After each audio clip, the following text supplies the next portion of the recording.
Three people with a mic that talk about all the weird things they like. Oh, that's a very... Wait, we are not even live yet, though. We are live. What are you No, talking we are not live. Yes, we are. I'm looking at waiting for Cosmic Keyframe Friggin' production. budget, we're doing it live. It says live on my screen right now. We've been live for a good 15 seconds. I mean, I guess maybe there's the delay is just that bad. Chat, can you hear us? We'll see Yeah, if please, they say, please talk to us, tell or at least us. talk to her. Speak to me. Speak to me. Don't ignore me like other people do. Chat, are you JK? Are you serious? It says live. I don't know why you people are saying that it's not live. I'm currently looking at an advertisement on YouTube. I probably should skip Wolfie that. says loud and clear, so yes, they can hear us. Excellent, excellent. Don't mind me choking on my coffee. Did you choke on your coffee?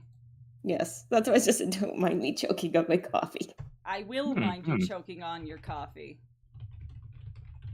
Ah, come on. Is there anywhere that states that we need to be 3 people? If one of us gets unavailable due to coffee incidents. I mean, No, I will fight through choking on coffee to defend or put down depending on what the movies are. But not that there's really any to put down. Even the ones that have reasons to be put down. I mean, but, some of them have reasons to be put down, like Nana. Like, I'm not going to agree there that there's nothing that can't be put down. You said that, and it's funny because there is a character named Nana, and it's just like, I'm like, wait, no, not is. the dog. Oh no. But Not yes, the folks, dog. we are starting really soon. I just got to put in the last couple. Oh, cool. Stuff is acting up. That's cool. Well, that's a good timing. I hope you saved recently. No, it was just. Thanks for tuning in, everybody. It was just the Fox and the Hound logo decided to give me a little bit of a scare, because that's cool. Oh, spoilers now. Everybody knows that one of the Disney movies is in this old Disney movies battle bracket. I know how. I can't believe I spoiled it, man. I'm so. I mean, fun fact, people. So this movie almost didn't make it in here. What do you mean? Fuck! I can't believe you've done this. Wait. Oh yeah. Okay, so. Somebody sent me an entire list of all Disney feature films with cinematic release to help figure out the bracket system. But then there was a comment left on it being like, I'm probably screwing myself over with this, but where is because Fox I already had a nice system put together. Yeah, turns out, because here's the thing, on Wikipedia, when you type in animated theatrical films from Disney, they don't just include the 60 actual Walt Disney Studio films. They include everything that has animation sneezed at it or is from an adjacent studio. So you have Roger Rabbit, Nightmare Before Christmas, Mary Poppins, Bedknobs and Broomsticks, things that technically aren't animated films. So But have animated stuff in them. Yeah, so I was going down the list trying to pinpoint them, and Fox and the Hound kind of left my radar. But thanks to Max, it was found. So everyone could give Max claps for saving the sad Fox and Dog movie. Yeah. The Fox and the Hound has now been found. Exactly. Wait till we do a tier list of all the direct-to-video ones. Ooh. And yet. That's to answer the question I do see in the chat, which are we counting sequels? Not this time. Not this time. However, also because I'm pretty sure Max has never seen any of the maybe the Aladdin. Have you ever seen any of like? I have seen. I'm not sure about the third Aladdin movie, but I have seen the second one, Jafar's Revenge or whatever the name is, for sure. Yeah. I mean, I loved the series, and it was kind of the lead into the series, so I had to watch it at some point. Then I have seen The Lion King, both sequels. Objectively, the best sequels. But that might actually be it. Oh yeah, Kobos or whatever his name was. I love this character. Do you remember when we bullied Lauren at BronyCon over Kovu? That was great. Good times, good times. Do you remember, Lauren? I remember. Do you remember bullying? Yeah, I remember a lot of bullying for a lot of different things, and now it's only gotten worse. The specific story here was because me and Max are furries. We're dirty, dirty trash. Oh yeah, you know it. And Lauren is always like, I'm not a furry. Even though, and then, like, I think it was Max that looked down at her and is like, you designed my fursona. And she's like, well, yeah. And then we're walking down the skywalk where the, what's between the con and the hotel. And we're, like, stating different furry bait characters. And I think I said, okay, what about Kovu from Lion King, Lauren? And Lauren just goes completely quiet. And me and Max made eye contact. Our souls bonded and we're like, yes, time to bully. And that went on for a good 20 minutes until we got to the elevators for the hotel. Of just being like, come on, Lauren. Are you a Lonnie Lioness? Come on now. You're saying you're not a furry? Ha ha ha. She's just like, shut up. You can have a persona and not be a furry. Can you? It's called an OC. Okay. But why would you pick an anthropomorphic one for your OC? Yes, you could have a human OC or a robot or... Because, well, first of all, it depends on if you're having an OC, depending that fits within a universe. If you're going to have an all-animal universe, it would feel weird to have a human in an all-animal universe. So it's like, if you have an animal that's in an animal universe, it makes sense. I mean, I suppose, but it's more fun to bully you. Agreed. Bullying is great. Everybody should do it. Everyone should bully. That's the coward's answer out. Come on. But yes, with that, hello everyone! Welcome back to Three Idiots, where you watch three idiots just do things. Oh no, we are visible. Yes, we are visible. And today, they're back. We're going back to our roots here with battle brackets, and by wide request. Back again. We're tell a doing... friend. No, seriously, tell a friend. Tell people that we're live. Yeah, please help. We are doing every animated Disney movie. That was theatrically released, not counting sequels of... Except for the sequels that got theatrically released, but I guess we get to that. There's two that I did not count, and I'm gonna say why.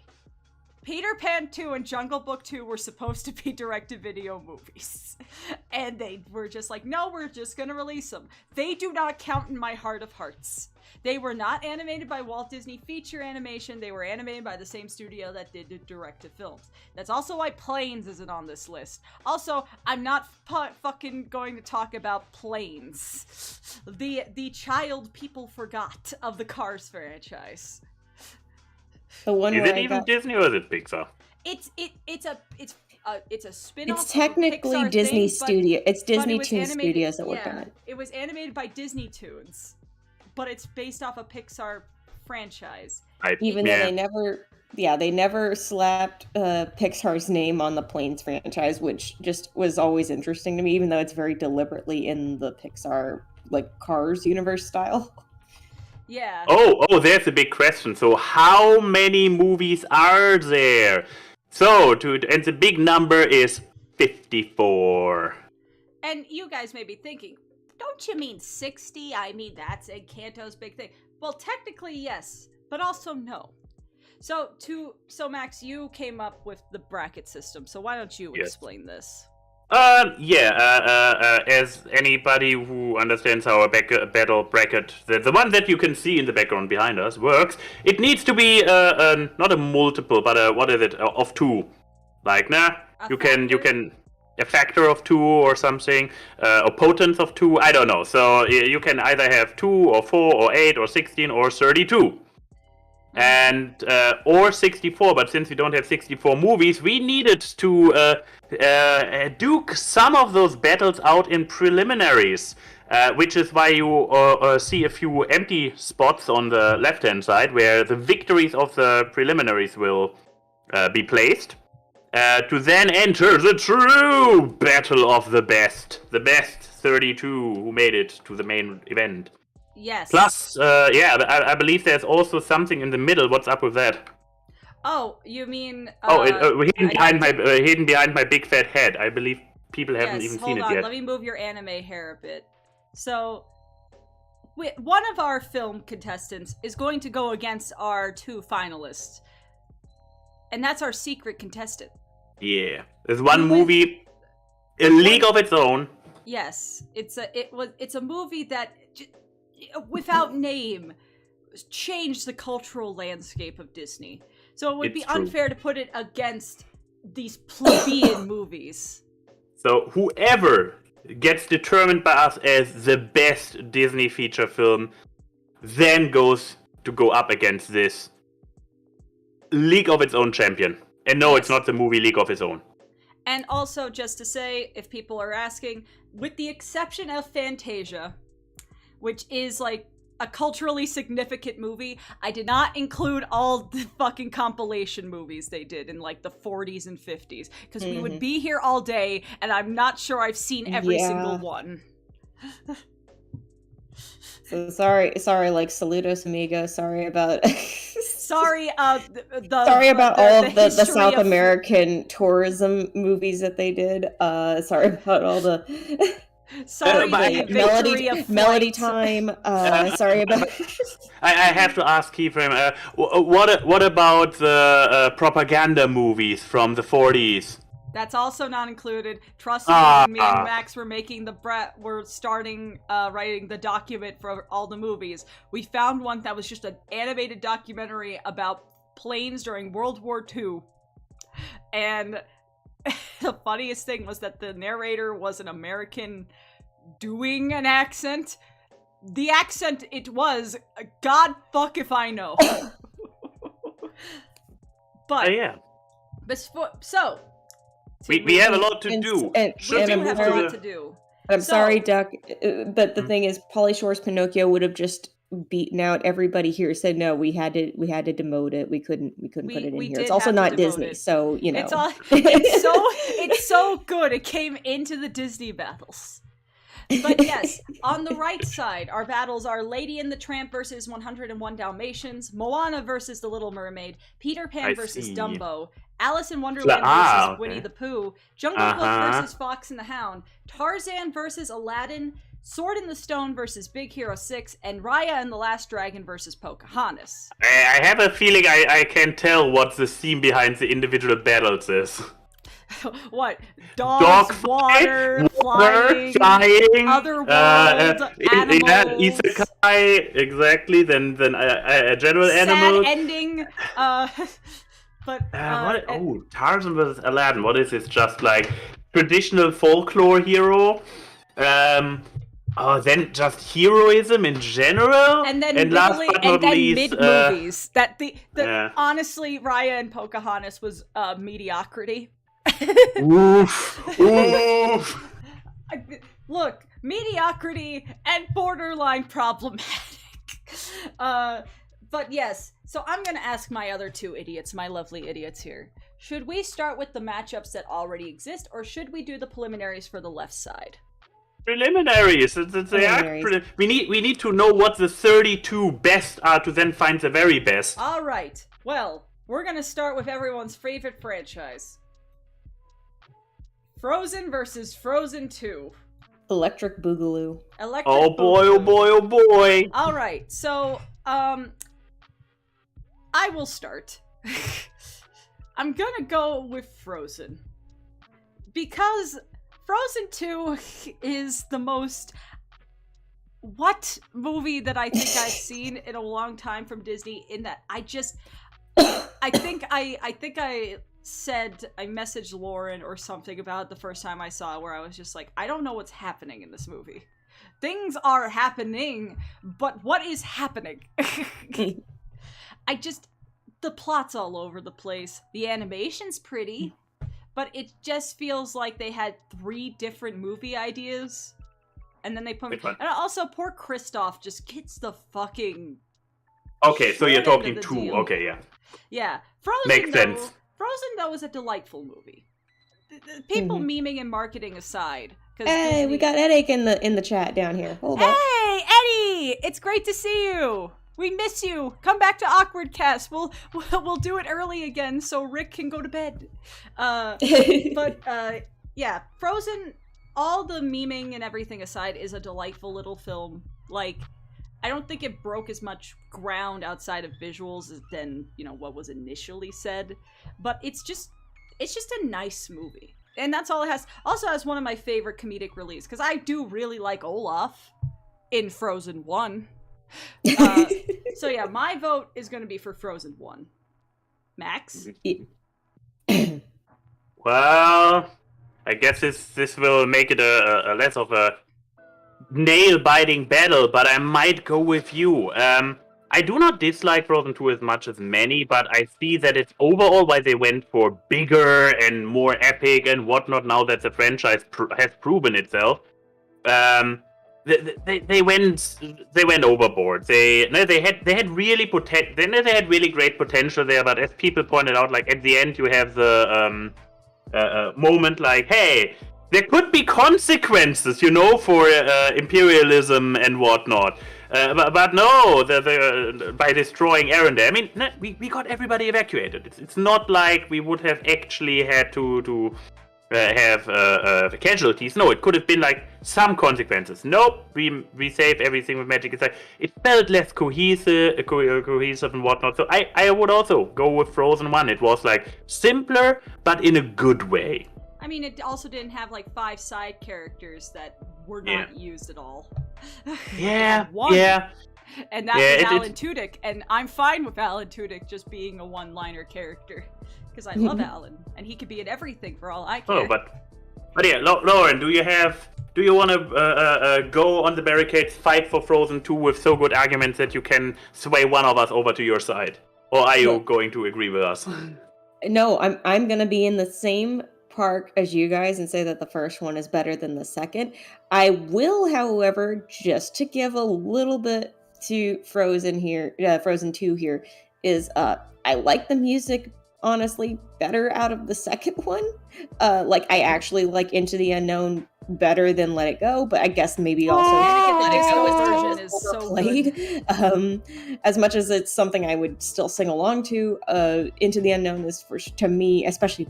All I can think of is the Brendan Urie version of it, which is the Panic at the Disco version in the credits. Let us have Brendan Urie as a Disney prince, frickin' A. So, and then I mean, obviously the animation is beautiful, but there's too many plot issues with it. Too many moments of undermining the characters and what they'd gone through in the first movie, or just like, especially like Kristoff getting the shaft. It's just like that and it just I feel like it almost had the same issue as like when you think about like Trolls 2, like what happened with Branch, and it seemed and Poppy, it almost seemed like things got undermined from what happened and was established in the first movie. And then like I love Trolls 2 even so more than the first one, but it was but this is an instance where the original Frozen still wins out for me. The plot was more cohesive. I liked, and you know what, the twist didn't bother me so much. Especially when I kind of liked seeing people run rampant with the theories as to like, Hans being the twist villain, going like, actually, it was established. Like, actually, it's the trolls. The trolls were the problem all along. So what you and especially when they were the ones that were deliberately trying to get rid of. When they were mentioning getting rid of Hans, like saying, get the fiancé out of the way and the whole thing will be fixed. Like, how do you know that they didn't cast some magic to fuck that up? So that's what I'm saying. So yeah, I think I still am in the park that the original Frozen, plot-wise and character-wise, does a lot better than Frozen 2. But the music I like a lot better out of the second one. Well, Frozen, You reign supreme. It's true. But yeah, why we just mentioned, you need some time to buffer anyways, why we just mentioned the Trolls movies, I have still not caught up on watching any of the DreamWorks movies that you did not I haven't. watch. Exactly. Which reminds me, so of this entire list, there are, once again, 5 movies altogether of all those 54 that I have not watched. However, for the audience who will try to figure out when I'm just bullshitting and just pretending I have watched it, I should also be fair and be like, there are probably like half a dozen that I have watched, but it's so long ago I have forgotten everything. So good luck telling apart when I'm bullshitting and when I'm actually just having a shitty memory.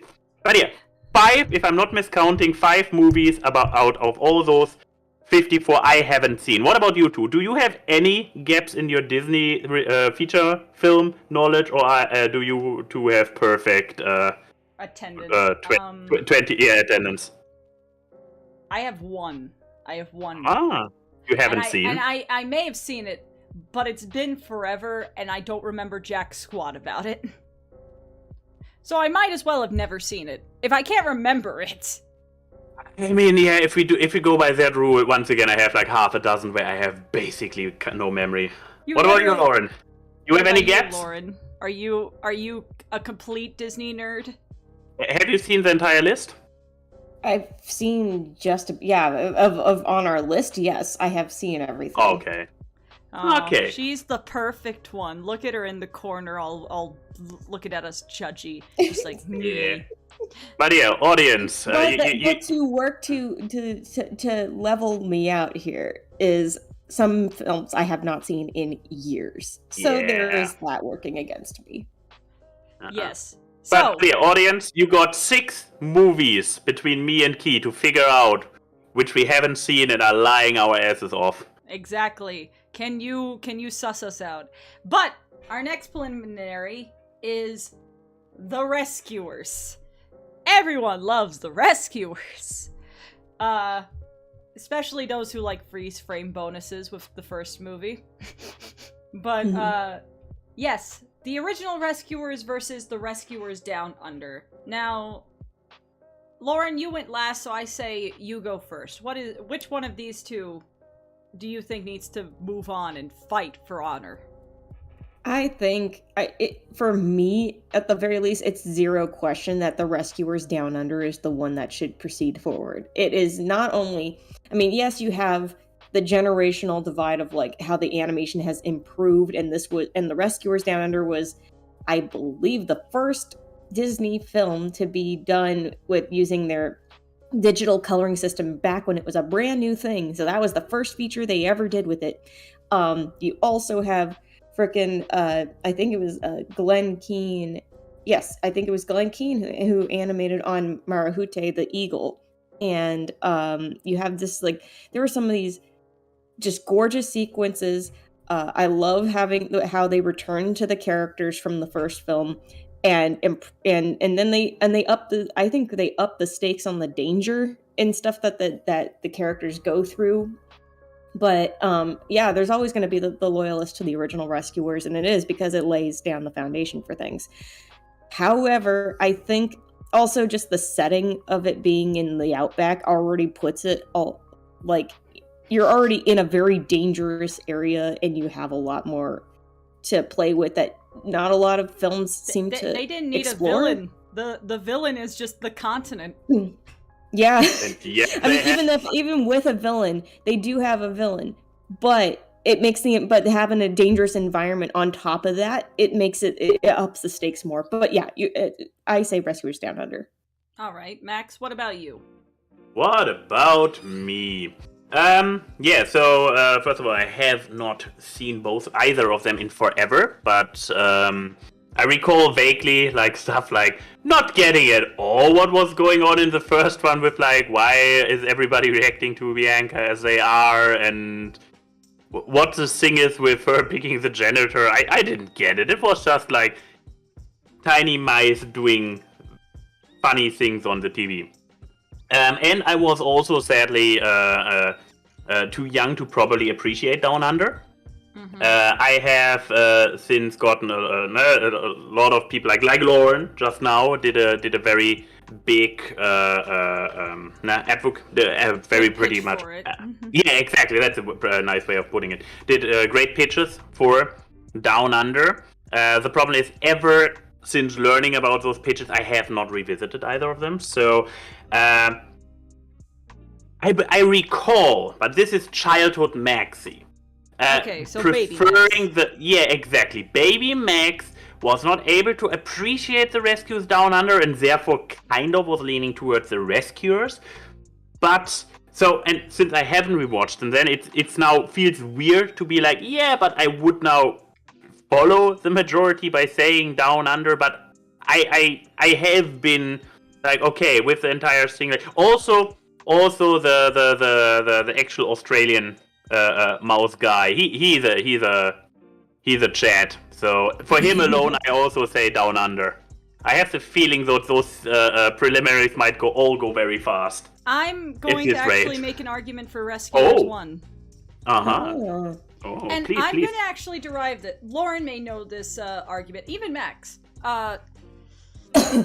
What is it to say that a movie can be a good movie, but not a good installment into the franchise for the sheer sake of the characters that are supposed to be the heads of the franchise?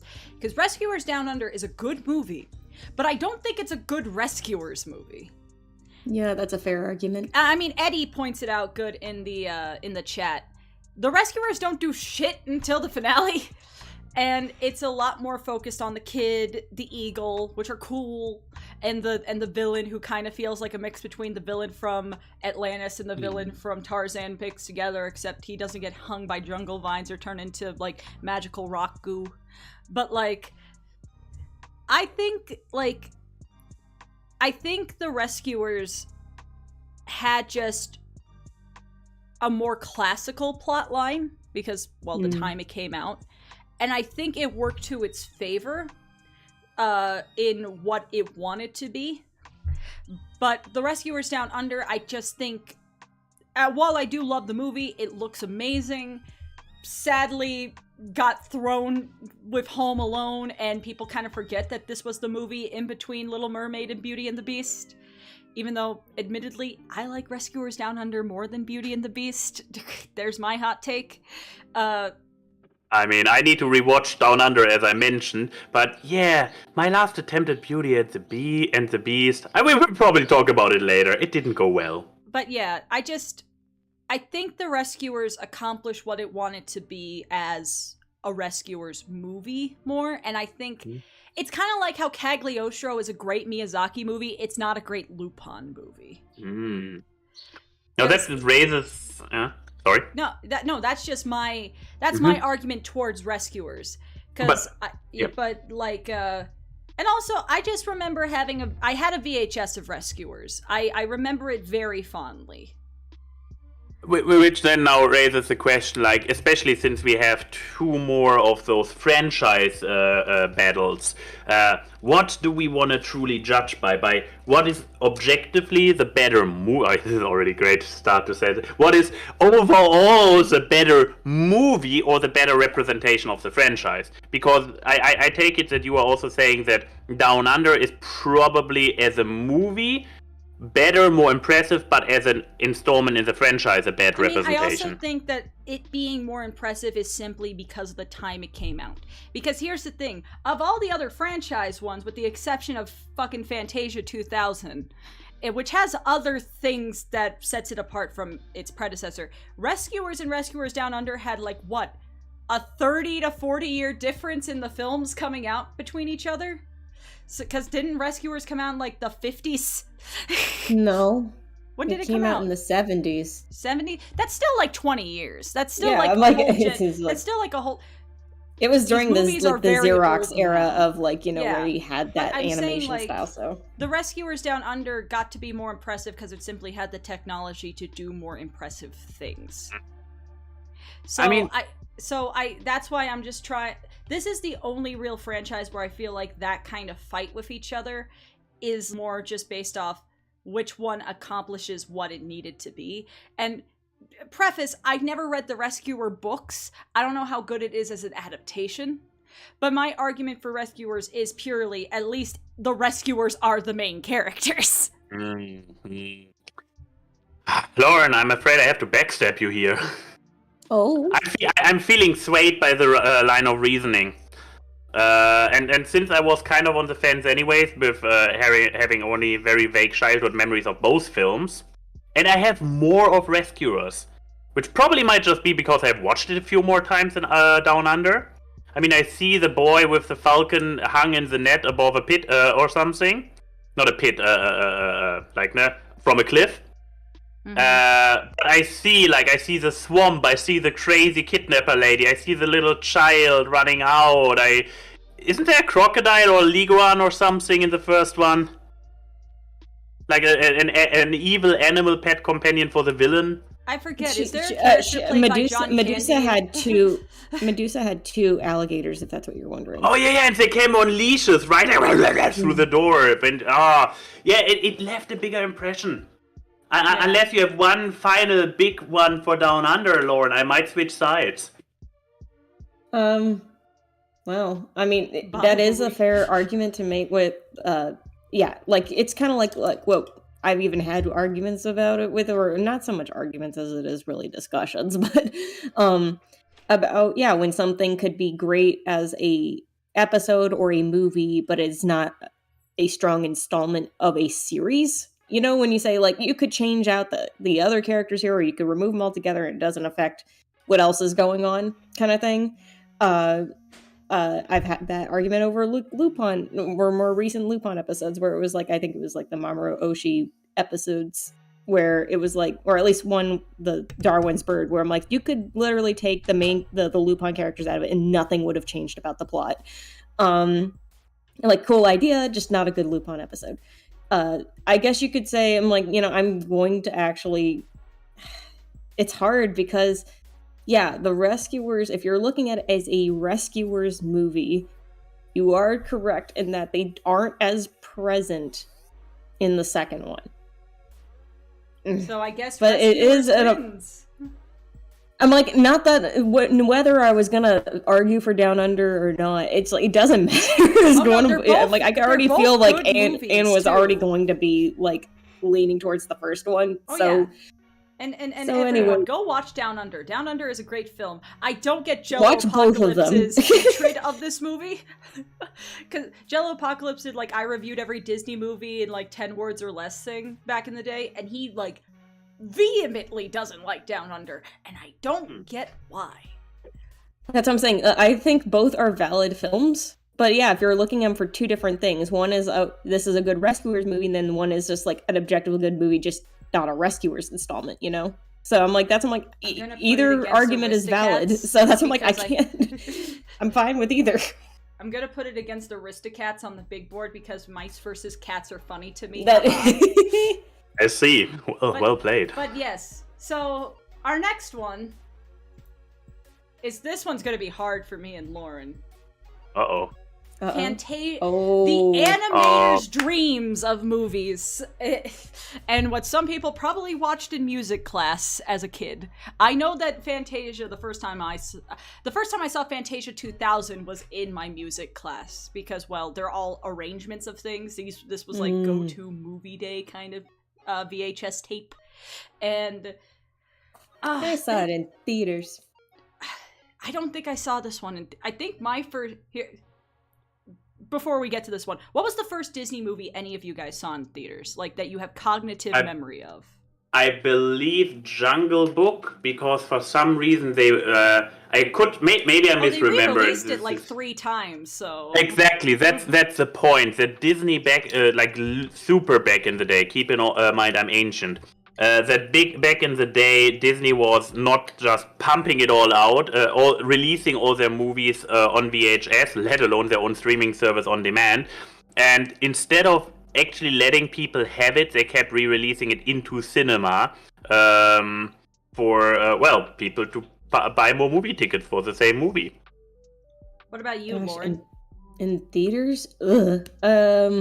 It's so funny. I'm like, because, like, Lion King was my favorite growing up. but that was not my first theatrical film, mostly because I would have been a year old going into Lion King. But I think my first one, it was either Pocahontas or Hunchback, which that says I thought it was like an interesting either or of those. I'm pretty sure that it was Pocahontas because I remember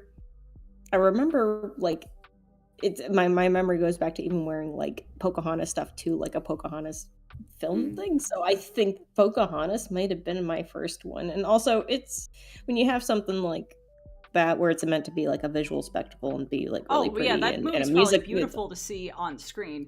I think I think that was what it was. And plus it was and plus I would have been old enough to go into a theater to see it, and it wouldn't have Wall-E the Pixar. Wall-E doesn't count. Sorry. Also, how young are you? How young were you, or how much did your parents not like Disney? But yeah, my thing is I remember the first Disney film I went to go see. This is a really sad story. Was I went to go see Emperor's New Groove. But we walked out halfway because my mom didn't like animation and got bored. Oof. I did get the VHS tape though, so I did watch it. Thank goodness. But after that, my dad was like, I'm gonna take Chrissy to all her films. And then we saw Lilo and Stitch in 2002 and we loved it. Oh, gee. One of my all-time favorite. Emperor's New Groove. What a dichotomy people could get from that story. I get, yeah. My dad also really loves Scooby-Doo 2 Monsters Unleashed, so that gives you guys a good picture of what Papa Frame was like. But yes, Fantasia should Fantasia I 2000. go? Should I go first and you can duke it out between the two of you? Yes, because I have a clear answer. You are not the animation person here, so yes, go first. Exactly. So, and then it's up to your guys' conscience to vote for either the one or the other. No, for me, it's clearly Fantasia, which might be completely built on bias, because we had the Fantasia VHS since my childhood days, and therefore I have seen it multiple times, loved all the individual bits, learned to appreciate different ones over time. In the beginning, obviously, I loved what was it, alligators and flamingos. The flamingos also a big hippo. The flamingos is from 2000 because it's the flamingo with the yo-yo. Oh. It was alligators and hippos. Yeah, hippos, because it's how he pushes her up and then gets flattened, and then he pushes her up again, and then there are multiple ones suddenly. And then, of course, Night at the Mountain, then is something you can... I, as a child, was like, I don't know. Where are the funny, colorful animals? But obviously, as I grew older, now Night at the Mountain is epic, so... and of course, they had the entire live-action cartoon interactions with Disney coming up to the conductor and stuff. Now, yes. This is the fun childhood memories, and then Fantasia 2000 only came up years after I was already a fan of Fantasia.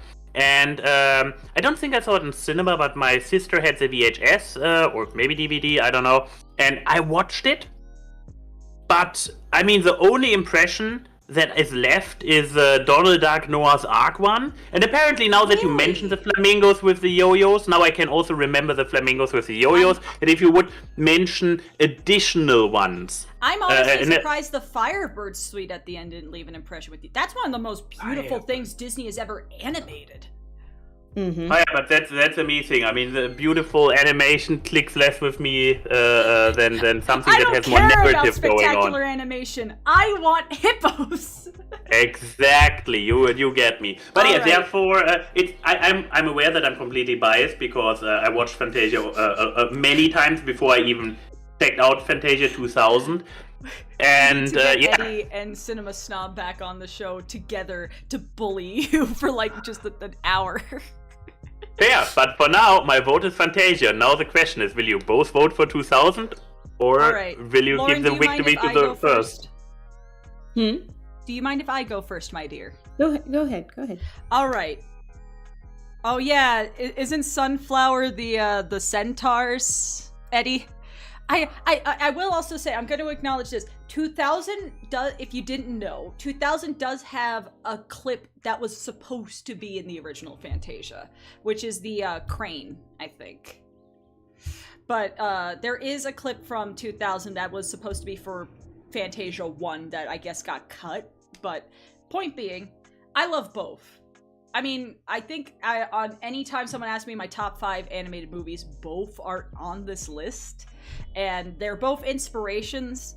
I did everything that's like cerebral about the first Fantasia.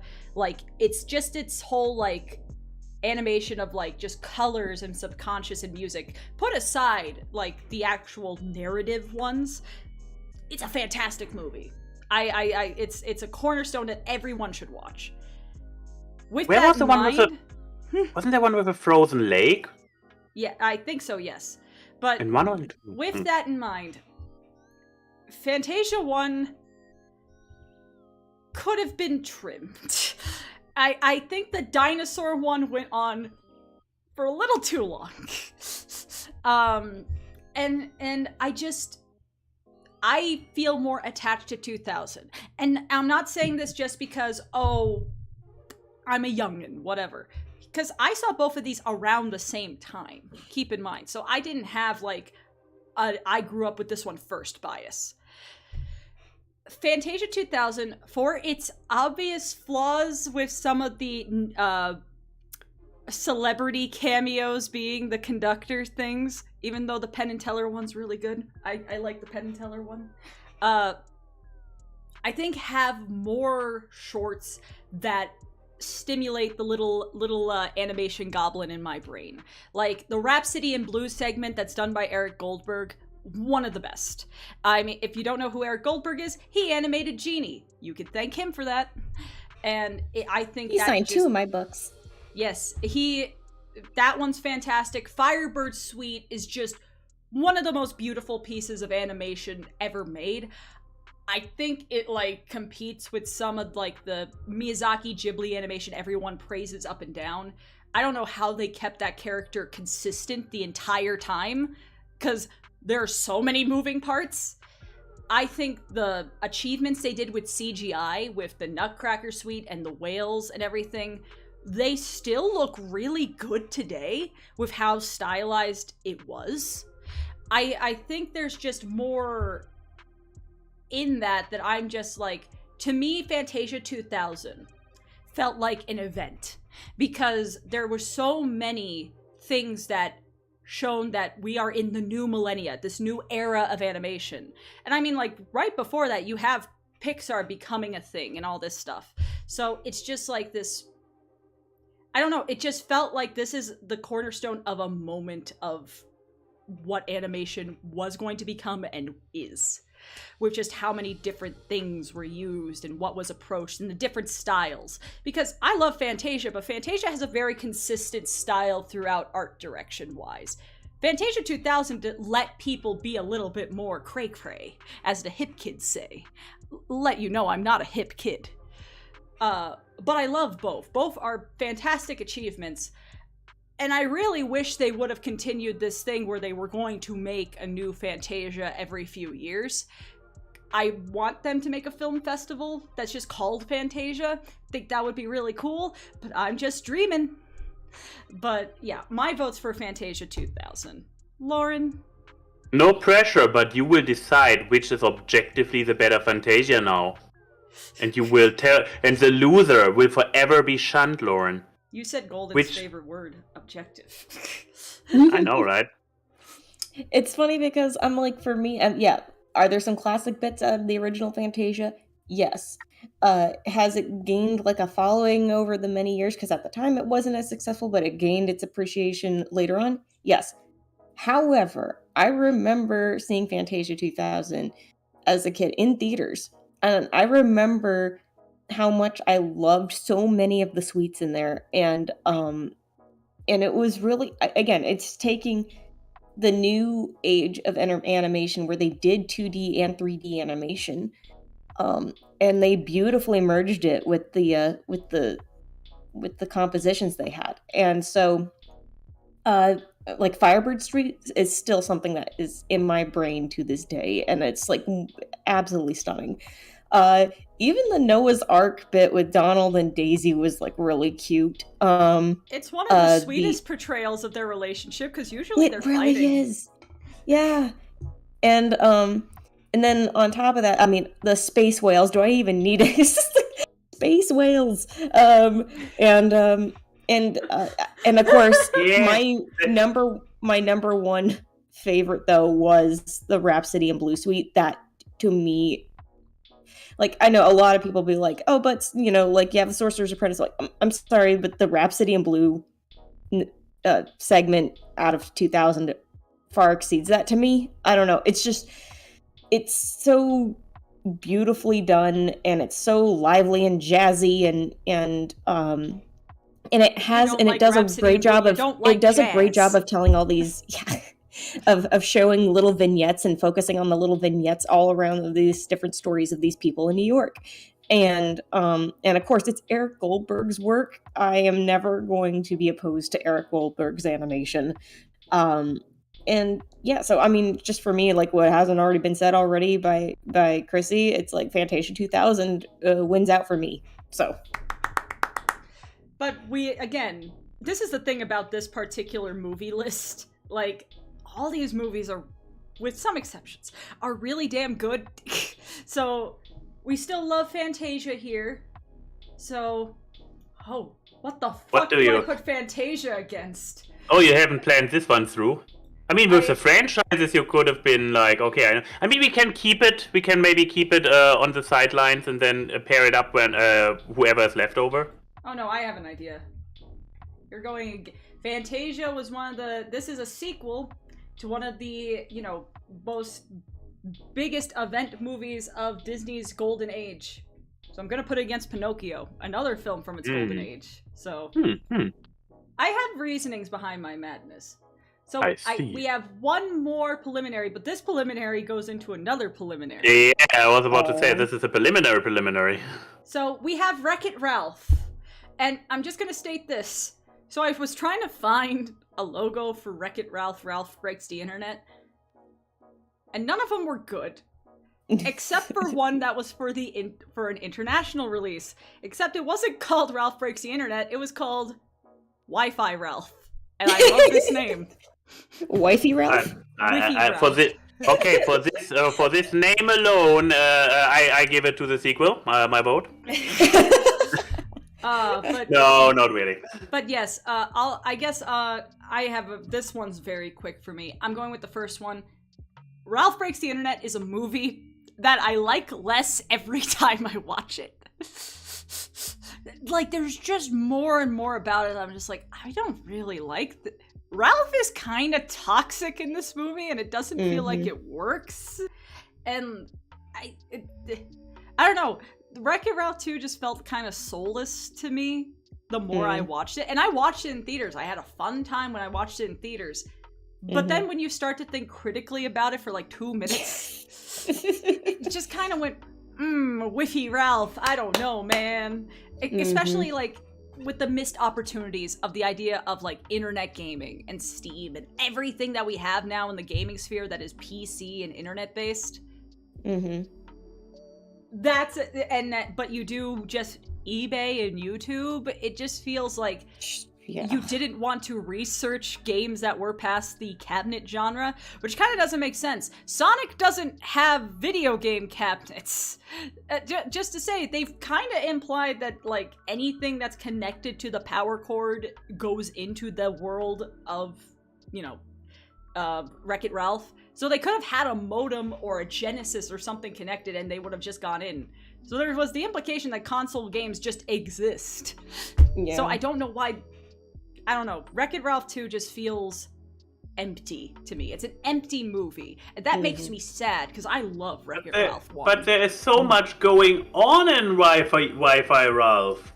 You know what? It's a great metaphor for the internet. A lot's going on, but it still feels empty. Doesn't mean it's good. So yeah, my vote's for the first Wreck-It Ralph. And Wreck-It Ralph has a better twist villain than fucking Frozen. That's my take. Yep. And it came out before Frozen, so it had the original good twist villain. Yes, and just saying, like, there's a freeze frame of King Candy turning into Turbo. I think Lauren freeze framed it and put it on Facebook back in the day. That thing's fucking terrifying. Yep. It was, yeah, it was, again, it was an oh yeah, Sonic really Fighters well-delivered- is in the arcade. Still, Yes. yeah, I mean, like, there's also the whole argument about Bowser, because I don't think, like, you know, like, modern Bowser and all this, like, there is certain things that when you look into it, it's like, there wouldn't be an arcade cabinet for this particular thing. But, point aside, my vote's for Wreck-It Ralph 1. Max, what about you? I mean, You're a gamer boy. I'm totally a gamer boy. I'm pretty sure I only saw the second one once in cinema because I really liked the first one. I watched the first one multiple times because I liked it. And so when there was a sequel and the trailer didn't look too bad, I was like, yeah, sure, I'm gonna watch this in cinema.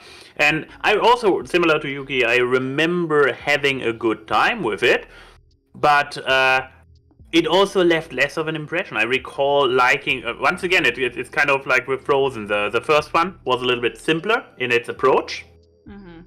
Smaller cast, more focused, and in this it succeeded a lot better. While in the second one you have this weird adaptation side plot with Felix and what's her face.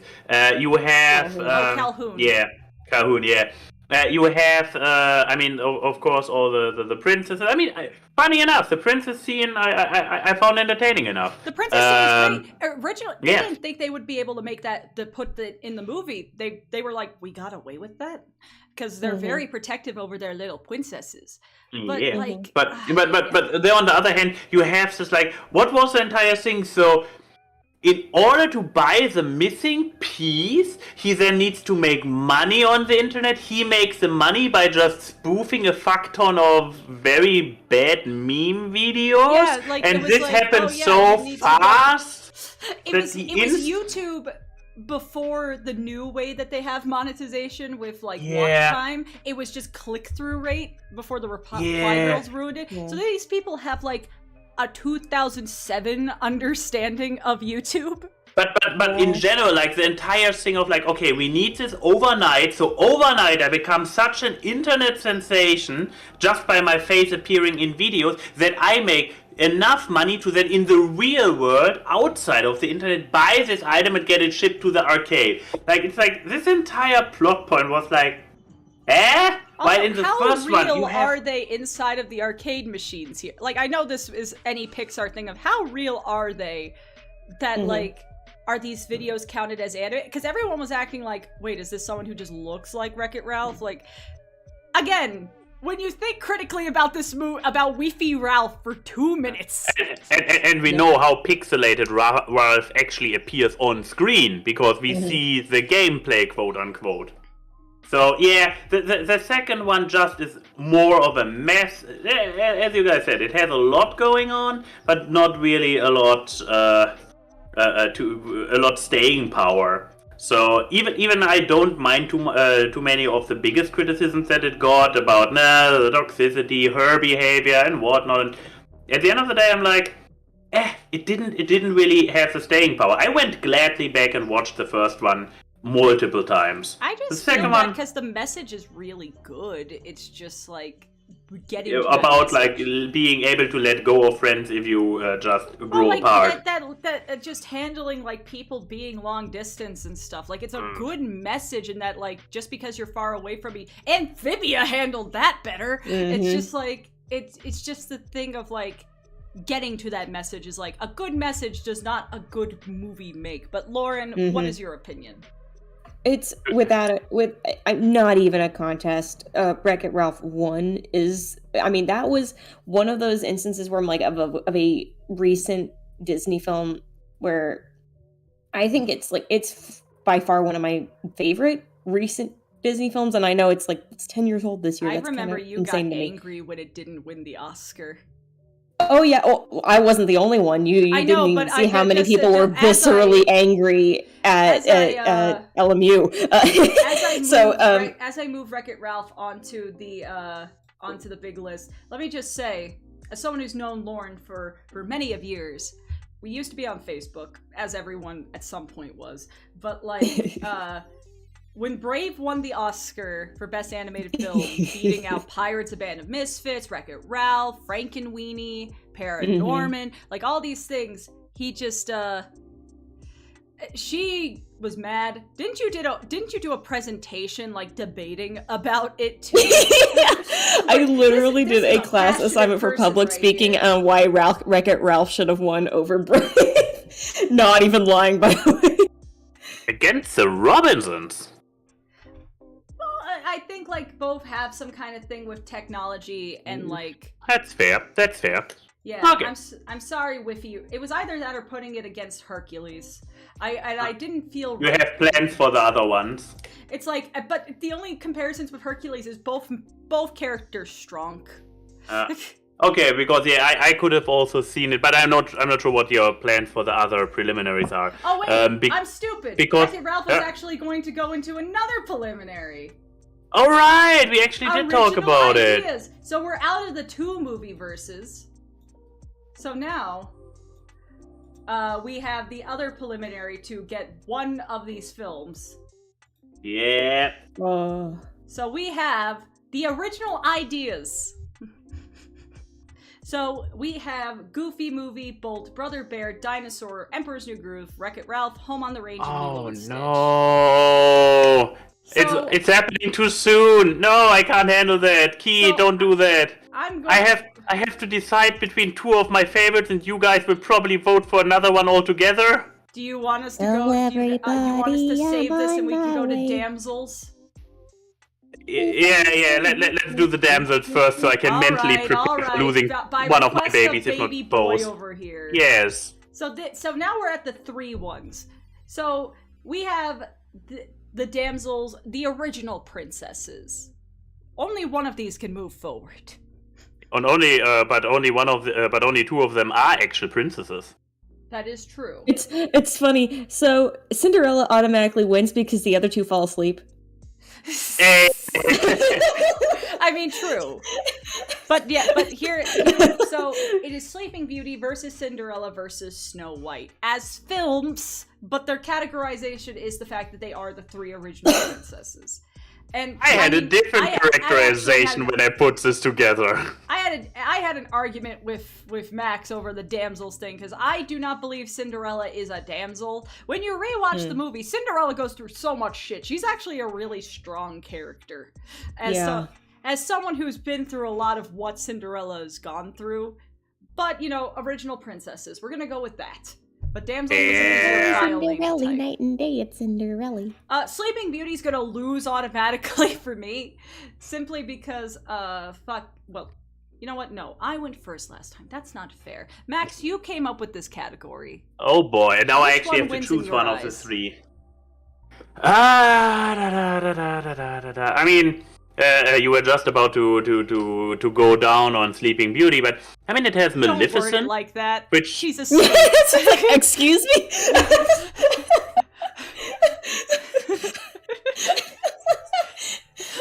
You heard what you heard. This is saying True Love's kiss. You. I guess, but I think the kiss is meant for the lips on the face. Anyways, go on. Yes. So, Maria, actually, Sleeping Beauty, what do we have here? We have the 3 fairies. We have Maleficent. So some very iconic elements, some very strong elements.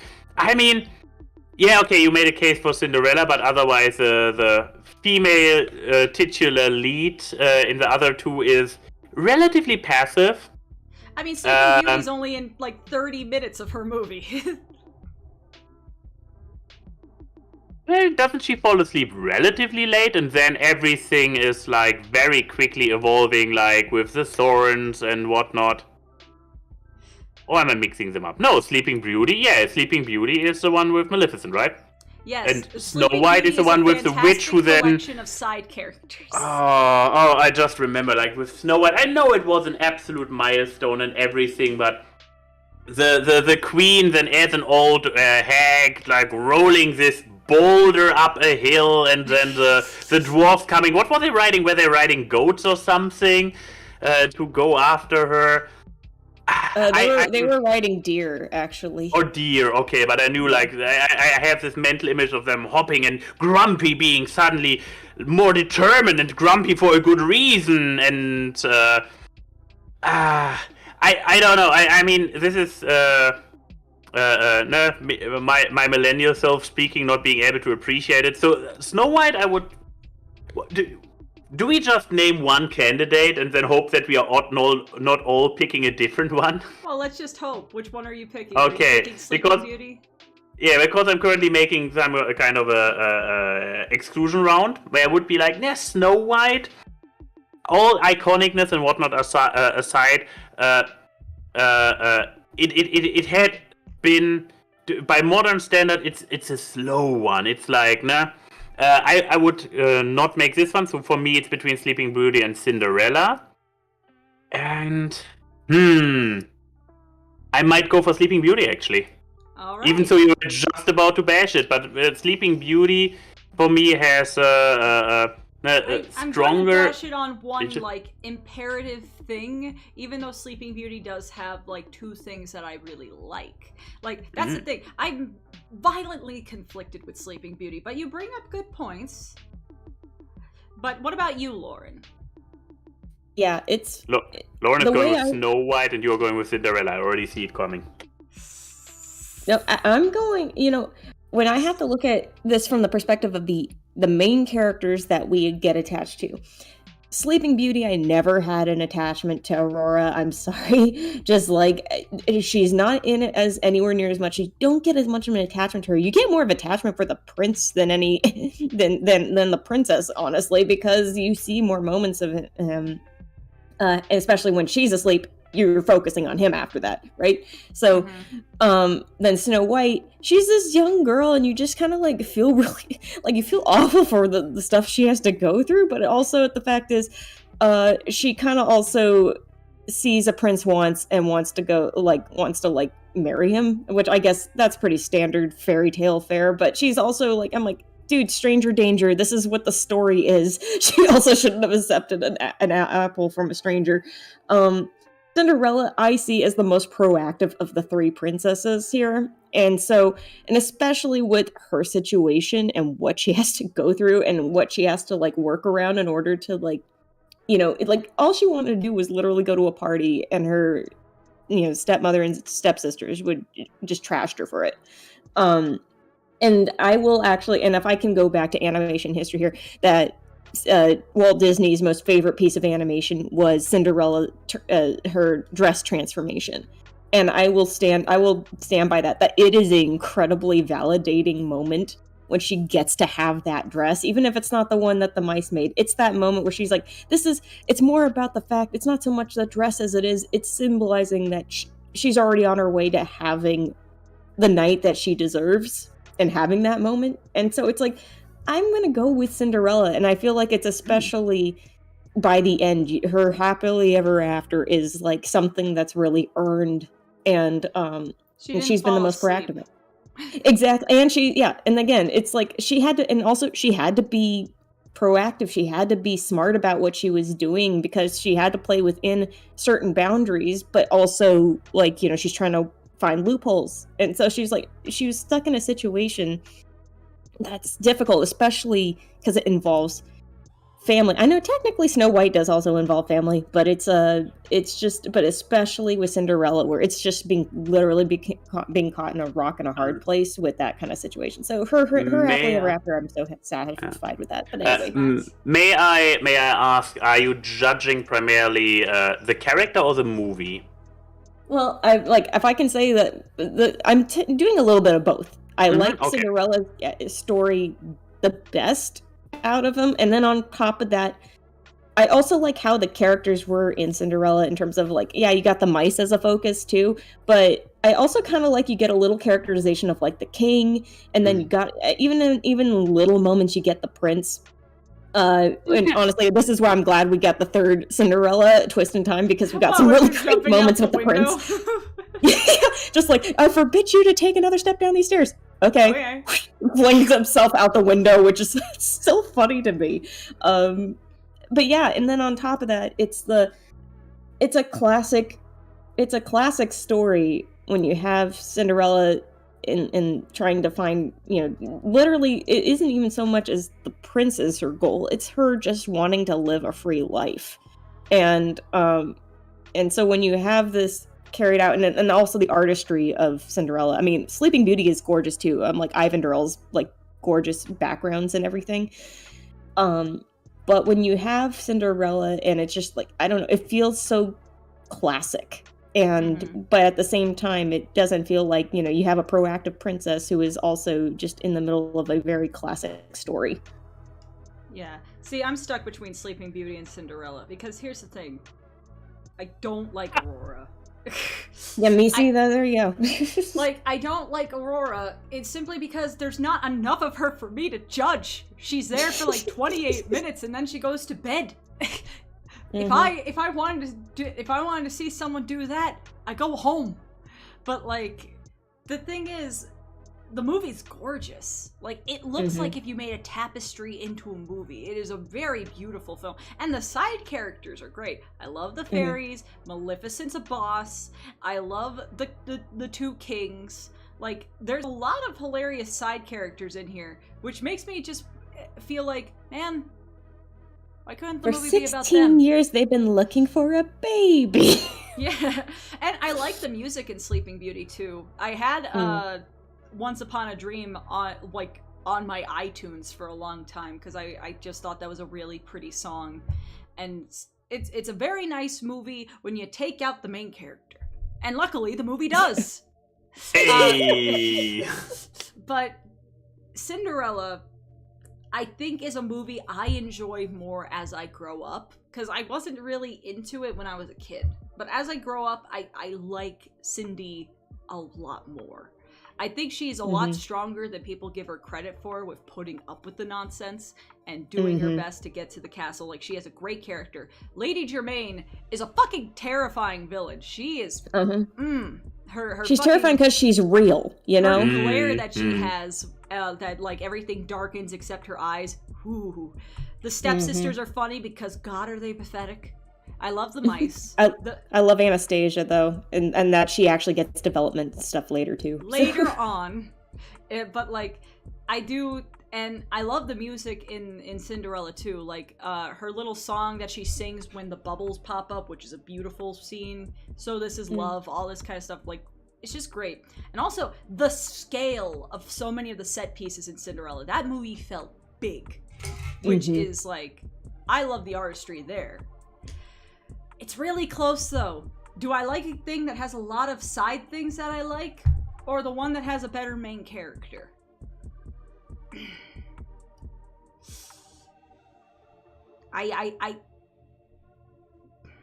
The thing that's really splitting it is the visuals. As an animation person. I think I'm gonna go with Sleeping Beauty. I do love the visuals in Sleeping Beauty. Wow. I know, what a twist. Also, she picked me over you, Lauren. Don't word it like that. If that's the case, yeah, that would have happened. It's already happened. So I'm like, it happened with the rescuers. So that's why I'm like, I'm not surprised. It's not a gotcha moment. All right, damsels. It's okay, Cindy. You're still valid. You're valid to me because Sleeping Beauty was asleep for 70%. Here's a fun thing. While both of you were making your cases for Cinderella, I was like, yeah, those are pretty good cases. I'm okay with seeing Cinderella win. Fuck you. What? I'm complimenting your arguments. Oh, well, that's great. That's great. But now we have one more three-person one. And that's not princesses. This one's gonna be infinitely harder. Lauren, it's your turn to go first. I mean, I have one that's easy for me to not one. For me, it's the decision between two. And it looks like, and when you talk, it looks like you're looking at the one that you're not going to choose. Wait. I need to talk. Oh yeah, I'm looking very much at the one. Okay, maybe to get this out of the way. I was like, especially when the live action Sleeping Beauty came out, and I was like, fine. I didn't go in cinema. None of those live action things got my money in cinema. Just want to point this out right here, right now. But I believe I saw it on a plane. Yeah, I'm pretty sure I saw it on a plane. Available, and I was like, okay, let's watch it. And it was like, wow. It was like, wah. Did we lose Keyframe? Hello. I'm back. It's like, oh god, she's gone. It is all dark now. I just see gray. Sorry. I guess Discord just decided to not. Yeah, as it sometimes does. But the stream is apparently still going. Oh yeah, it was just Discord, because Discord can be a piece of crap. Oh yeah, I'm glad that it's not just me doing awkward where this keeps happening. Huzzah! There we are back at it. Okay, so yeah. So, watch the live action thing, and I was like, oh wow, this Bonjour big, great opening number sure is underwhelming with a stiff, touristy walking around Emma Watson who feels like inspecting the set for the first time, being like, oh, that's where everything is, compared to the super energetic one from the movie where she is just her nose in the book. This was Lauren's turn to go first. Okay, then Lauren, what about you? I wasn't aware that we had established terms. I was saying, Lauren, it's your time to go first, and then you come and be like, you know what? I want to tell you my opinion. Eddie, I was gonna say I was actually gonna say there's an interesting that all three of these also have like either I guess you could say more or less that the lead makes a sacrifice for the sake of their father, or does a lot of things for their father's sake or their father's legacy. So I thought that was kind of interesting that these three are duking it out. And I'm not just saying that because there's the running trend of dead Disney mothers, but anyway. Based on a true story. Is the mother in Princess and the Frog? Both parents are dead, right? No, the mom's alive in Princess and the Frog. The dad is dead in Princess and the Frog. Mulan is the father's still alive, but he is. But he is not fit to go to battle, and so she goes in his place. And then Beauty and the Beast is she sacrifices her freedom for her father. So anyway, God, that's really tough because I love all three of these. And I say this while I'm staring at my freaking you can't. signed Mulan's print, not gonna win just because you say it 3 times in the chat. And I'm like, and I say this while I'm staring at the Mulan print I have framed right above my computer. But yeah, it's really hard because they're all great musical films. They're all great, like non-princess female lead films. Like Belle is strong, Tiana is strong, and Mulan is strong. And Mulan especially going to freaking war. But I almost have to think about it from there's the fact that there's also the villains. I'm like, now think of the side characters. You got a trumpet playing alligator. You got Eddie Murphy, and then you have a horny candlestick. Well, yeah, I know. But you do have a great ensemble with Beauty and the Beast of those characters, and but then you also have entertaining villain out of Beauty and the Beast as well. I mean, Gaston, he's intimidating towards the end, but he's also just really funny early on because he's just so chauvinistic, and it's like, and he's positively primeval. Oh, thank you, Belle. It's just like it's just really funny, but because it's really tough. I mean, I know my choice, so I'm just waiting for you two to give your opinions.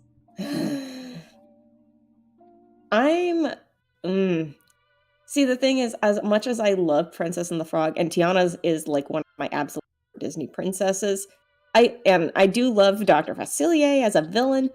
I do feel like something went awry and got a little confusing with the the motivations for the villain in Princess and the Frog. Like, was it domination? Was it to, like, was his arrangement with the demons on the other side? What was that whole thing going? What was what did they want? What he want? You know? And it kind of got a little mucky there at the end, towards the end, or at least at the climax. I disagree. I don't know. It just, like...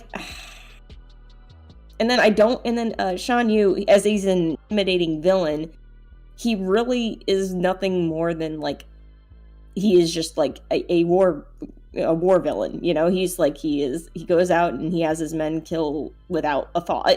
And I mean, he's more terrifying when he's not on screen and you just see the exactly of what he does. Yeah, he's like Bruce in Jaws. Like, he is more terrifying when you don't see him than when you do. And it's almost like seeing the aftermath of his actions that's more terrifying, because you're like, this is his capability. He's a personification of war, which is a terrifying thing. And then shoot. And then Howard Ashman, and then the whole Howard Ashman connection, Beauty and the Beast. This is really tough. You must pick, and then we'll judge you. We're I'm not sure if you really did Lauren a favor by having her go first. It was by virtue. She was the last one to go first, like 3 turns ago. It was her turn. Okay. I'm going to, like, literally throw the dart because I love it so much. I'm throwing the dart at Tiana, so I'm going with Princess and the Frog. Okay. Max? So, as I was saying, Beauty and the Beast. I went, after the live action disappointment, I went back to the good old cartoon with only the best member berries with me. And I'm not sure if I actually or almost fell asleep halfway through, but for me personally, yeah, I also watched it on a plane. And but yeah, it wasn't able to keep me on there. I know that I really loved it back in the day, once again, VHS at home. But for me, it couldn't hold up. And between the other two, I recall enjoying Princess of the Frog, but I mean, I also for the first time watched it when I was older, so it maybe had a harder time to impress me, but end result is it left less of an impression. So while Key is apparently getting there in her corner, I have to go with Mulan. I'm beatboxing aggressively. Basically. Okay, let me just preface by saying I do like all 3 of these movies. And Beauty and the Beast is a beautiful classical tale. It looks wonderful. Bella's a great character. I love the moment where Beast gets all gussied up and the Cogsworth is like, "Man, you look rather stupid." I love Beast moments like that. And of course, be our guest. Yes. However, I'm gonna say, here's my hot take: the Broadway version of this movie is better than the movie. Yeah, I do actually. I agree with you on that. And if anything, it gives Gaston an amazing song. Listen to the song "Me" from the Broadway soundtrack. It's fantastic, and I wish it was in the movie. I like that song more than Gaston, the song. Also, Susan Egan Bell. Yes, you get Rose Quartz as Belle. Come on now, come on. But with that aside, I do really like Beauty and the Beast, but it's not my favorite Renaissance movie. Here's the thing. This is when Chrissy's biased theater is going to come out in droves. Okay, which of the movies has more lengthy, nerdy guys? Oh, Princess and the Frog is winning. Okay, it's not because of that, you idiot. But then again, it is, isn't it? Naveen was not one of my boys, okay? Like, and plus, I'm like, so where was he nerdy? That's what I'd like to. Yeah. I was actually thinking. I was thinking of the Doctor. Oh, Doctor Facilier. You mean the Voodoo Man? Yeah, the Shadow Man. The Shadow Man can get it. I mean, that's Keith David. Keith David, anything can just get it. I'm laying that down. But like, the thing that makes me biased is that I love the 1920s. I love Roaring 20s aesthetic. I love like that era that Princess and the Frog is set in. Literally, we did a performance of Cinderella when I was in school, and we set it in the Roaring 20s. Like, it's one of my favorite, like, time periods. I love the music. Fuck anyone who shits on Randy Newman. You guys all lick the boot of the nostalgia critic. But, like, Randy Newman was a fantastic choice for this movie because he's actually from the area the movie's made in. Mm-hmm. And, like, I love the side characters. I think Louis and Ray are fantastic side characters. Charlotte is one of the best Charlotte. side characters. Like, she is the pinnacle of spoiled sweet. I love her to bits. Facilier is one of the best Disney villains, has one of the best Disney songs. This movie's songs are out of all three of these movies, I listen to the Princess and the Frog soundtrack more often than I do Beauty and the Beast and Mulan combined. Like, and Tiana's my favorite Disney princess. She's always been my favorite Disney princess. The only two that rival her are Moana and Rapunzel, but even they are tied for second place. Tiana's my absolute favorite. She is the best role model Disney's ever made. And yeah, are there credits to Beauty and the Beast and Mulan over Princess and the Frog? Probably. I personally never found Facilier's motivations muddied. It's the simple thing. He literally says, with everything comes green, like money. And if he had the control of the city, then he has the controls of the souls. Money owns souls. Like that and that helps pay off his debt, and it makes him higher. Because that's the usual hoodoo deal with these kind of things. To me, it made sense. But I don't know. Maybe that's just what I interpret is easier than what other people interpret. I don't know. But Princess and the Frog goes for me. I mean, this is a formative movie for me. So, I mean, I remember the ads for this movie. I love this movie. So, yeah. Sure. Pick Lauren over me. She's picked you several times already, and you have no room. because that's what this entire thing is about. Picking each other and not picking the better movie. I'm like, I don't like first this. of all, it's about the films. Ladies, I love you both. Like, shut up. I'm like, he's the one making it about that. I haven't raised a fuss about it. All right.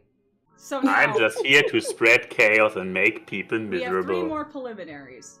Oh boy. 1.5 hours in. But here's the good news, guys. Keep in mind that all the rounds on the left-hand side of this big battle, we talked about half of those movies already, once we get there. Did we do the math correctly? Why wouldn't we? Well, there's 2 more things to go. We have Furry, Original, and Forgotten Gems, and it seems like there's only 2 slots left. What? What happened here?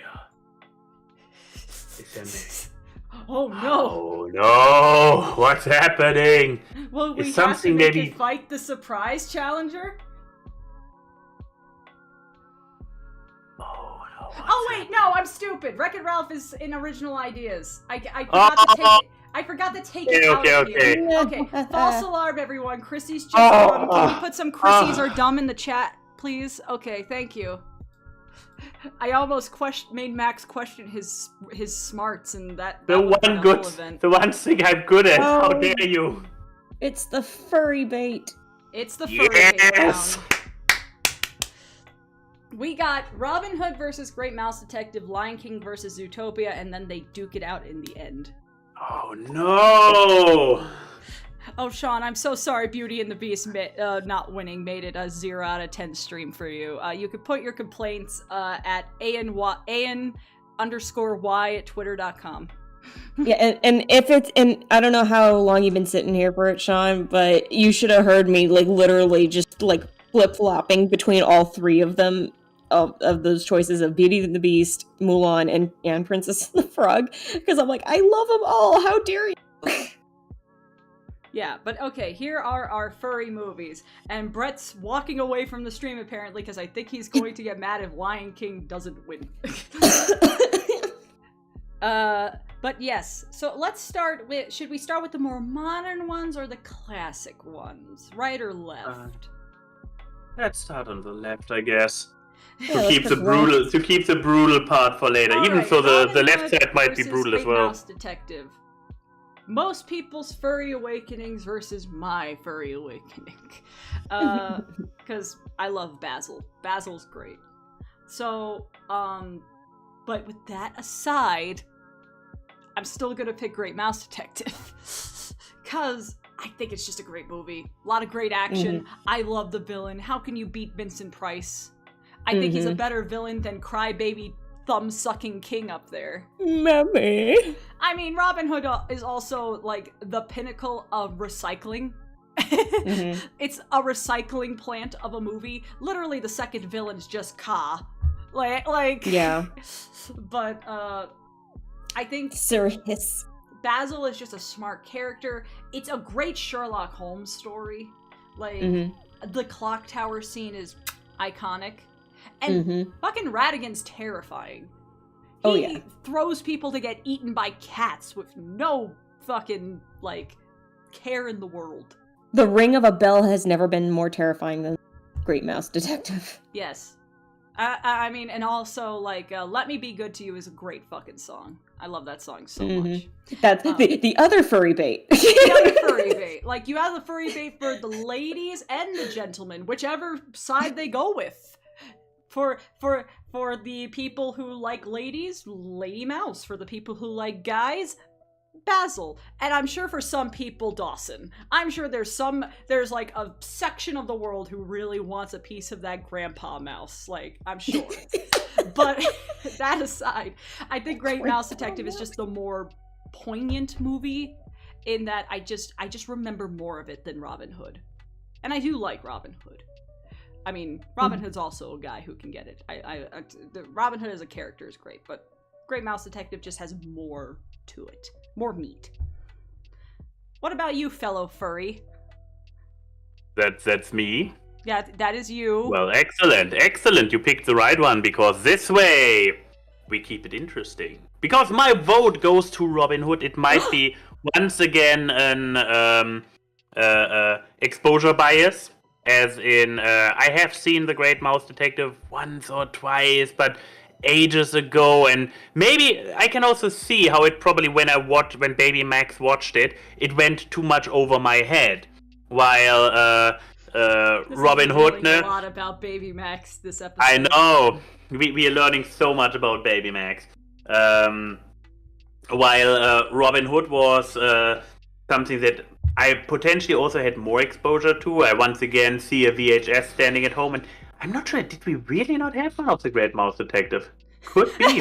That's why I watched less of it. What you're saying, but Odie, I think, sent me this for Mulan not winning. I'll just put it on screen while you're talking. Okay, fair. Excellent. I voted for Mulan, so I feel that this is basically my assistant now. Odie sent me support for the next unpopular decision I have to defend. Yeah. With Robin Hood, I guess generally because it's not a big detective story. It's like a classic story of Robin Hood. It was maybe easier to digest for Baby Max, and there were more animals to get horny over. Oh, that sounds weird. What, Maid Marian? Actually, the no. chunky chicken, like it's actually over Lady Mouse showgirl. Like I'm just saying. Fun fact: we keep pointing out how Robin Hood is there for all the furry awakening with the bondage scene and everything, but I'm not even sure it. I guess it just awoke in my interest. Like. Oh yeah, absolutely. Cats the musical, like the actual Broadway musical, not the movie, mind you. I don't want give us the butthole cut. We all know that the CGI files exist somewhere. No, but yeah, Robin Hood was the one I connected more to, which is a classic, like another Robin Hood story.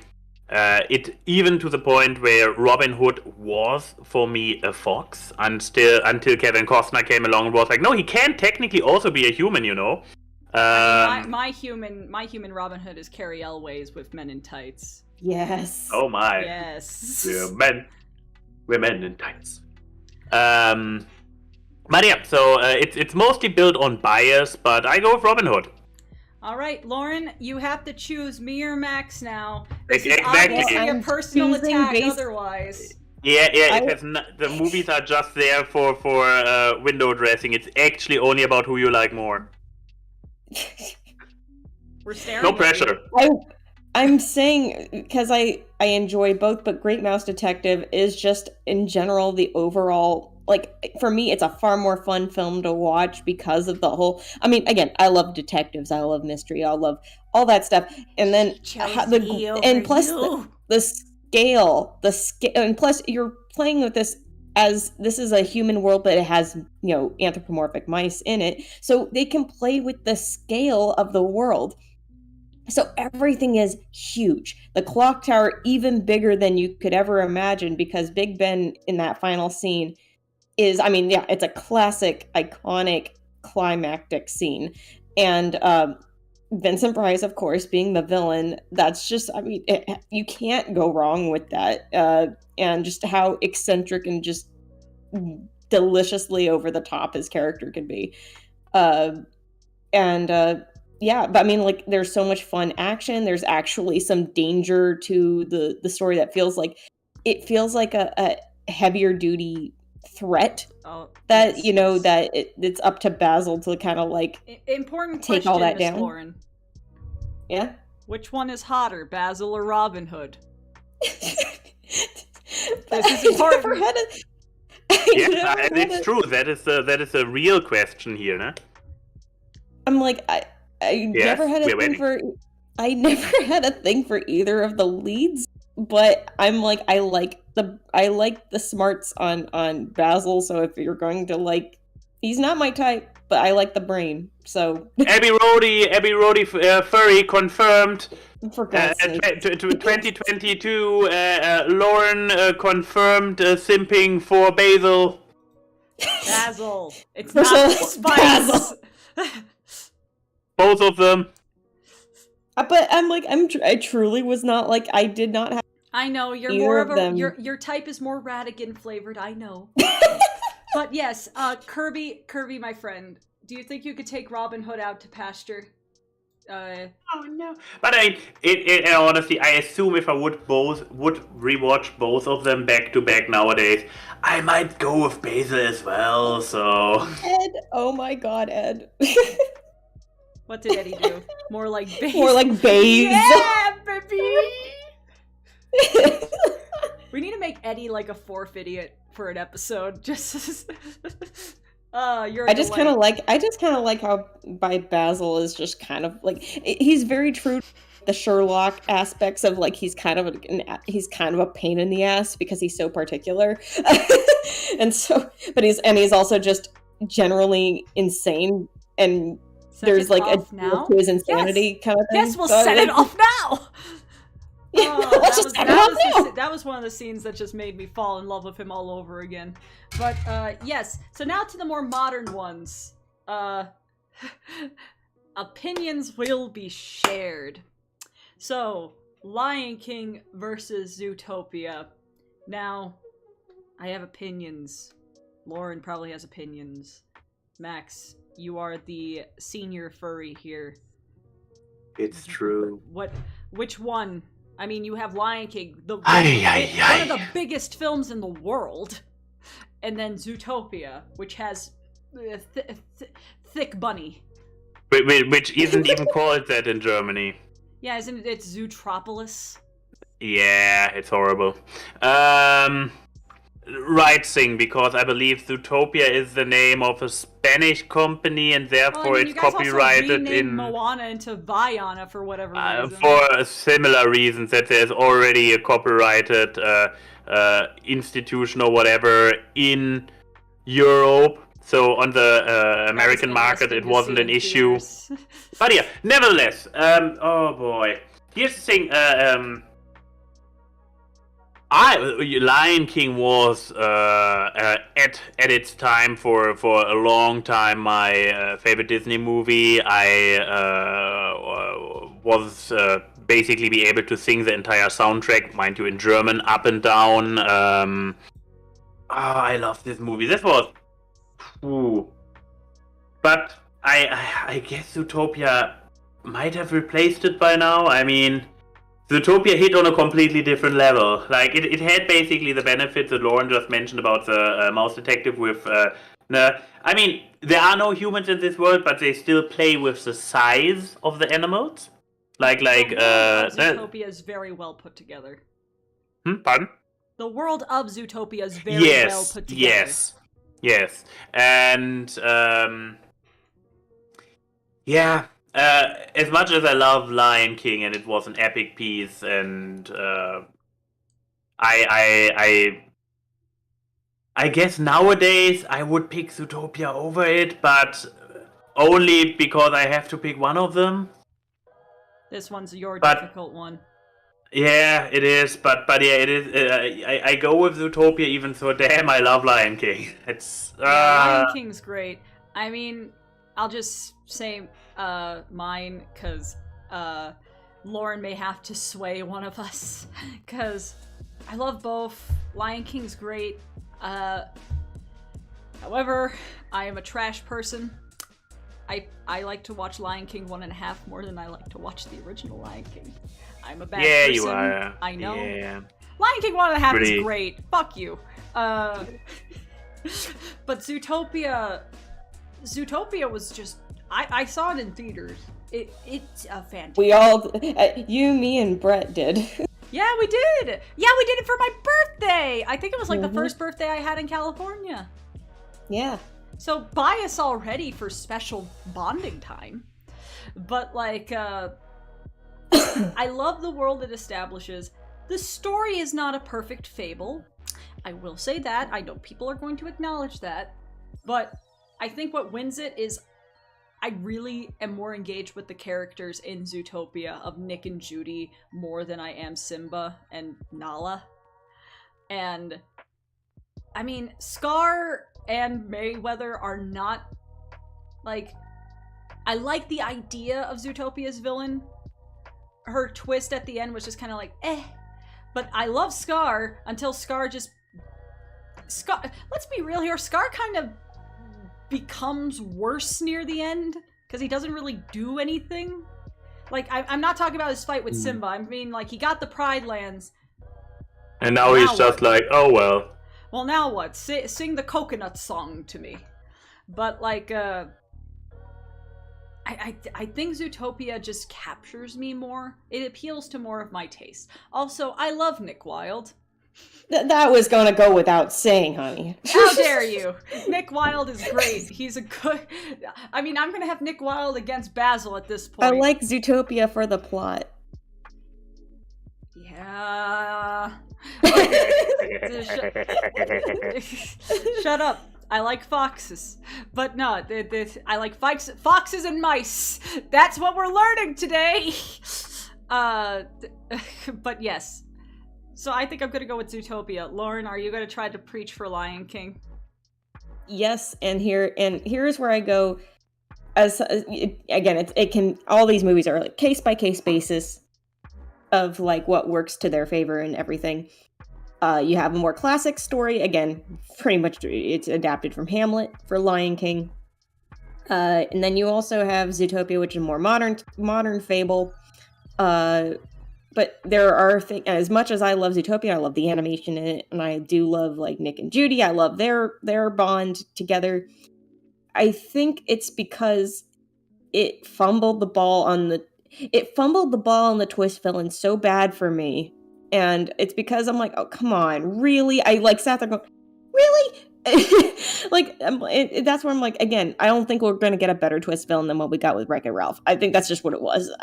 That once they started running with the trend, I'm like, they just could never execute it like they did in Wreck-It Ralph. And I think when it's very, I think with also with I'm listening. Hi there.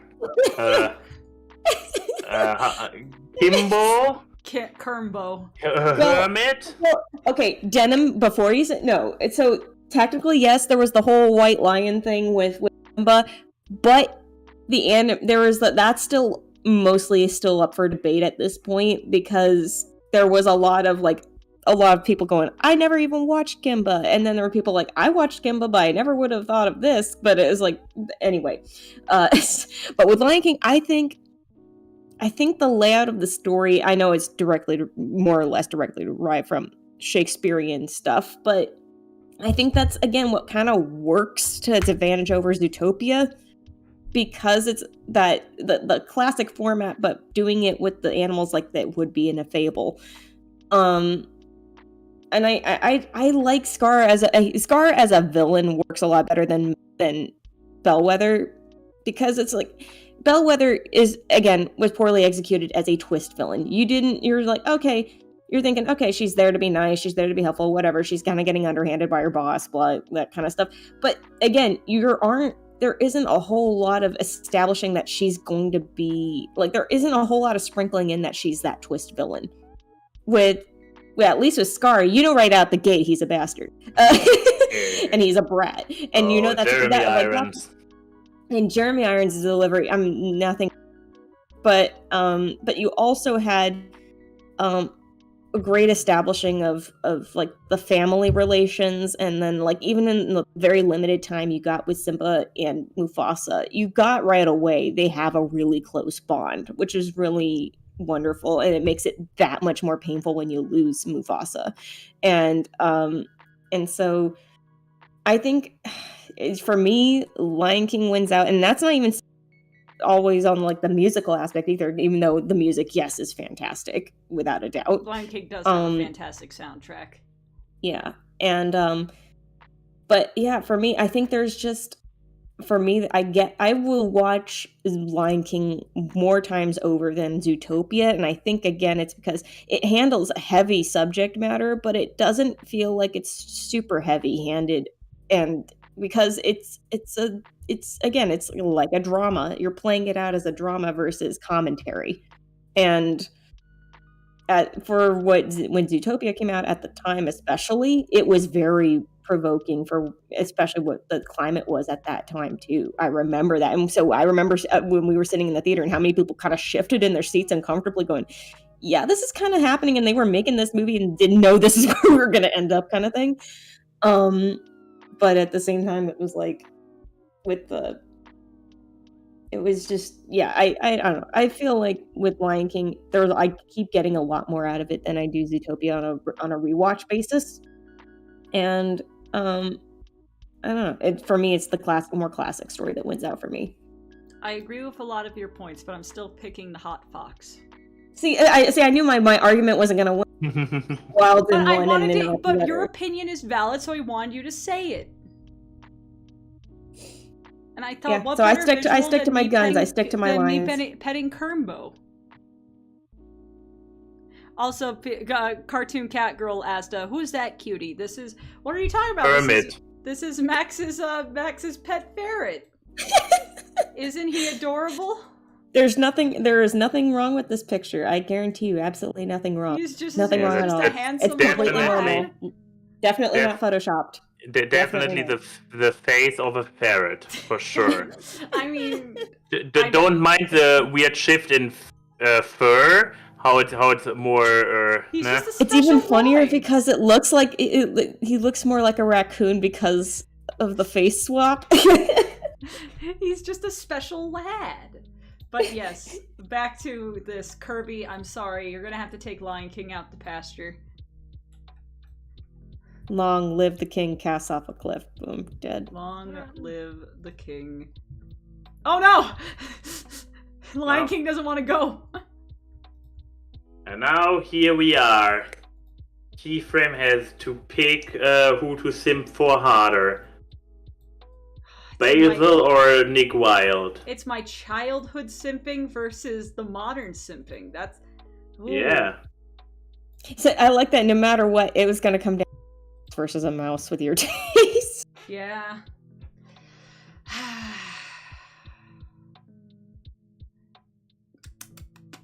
Should I go last?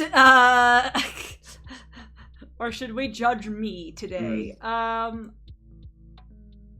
If anything, maybe I'll make it easy. I'm going to straight up go Great Mouse Detective over Zootopia. And again, it's because I feel like the grander scale. I mean, it's funny because they're both technically mystery stories, but I feel like because Great Mouse Detective is far more. It's literally a short story.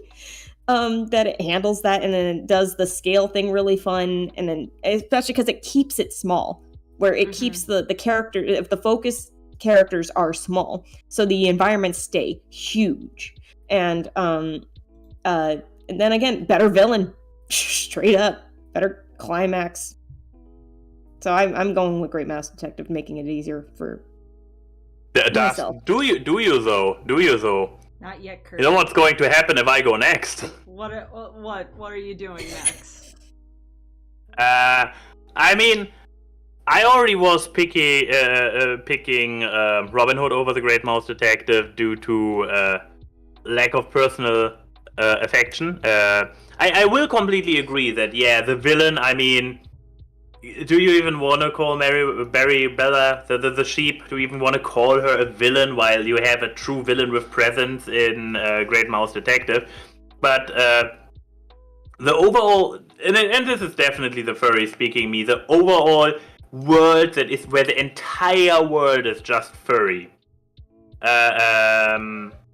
It speaks to me on a very, very primitive level, and that's boy.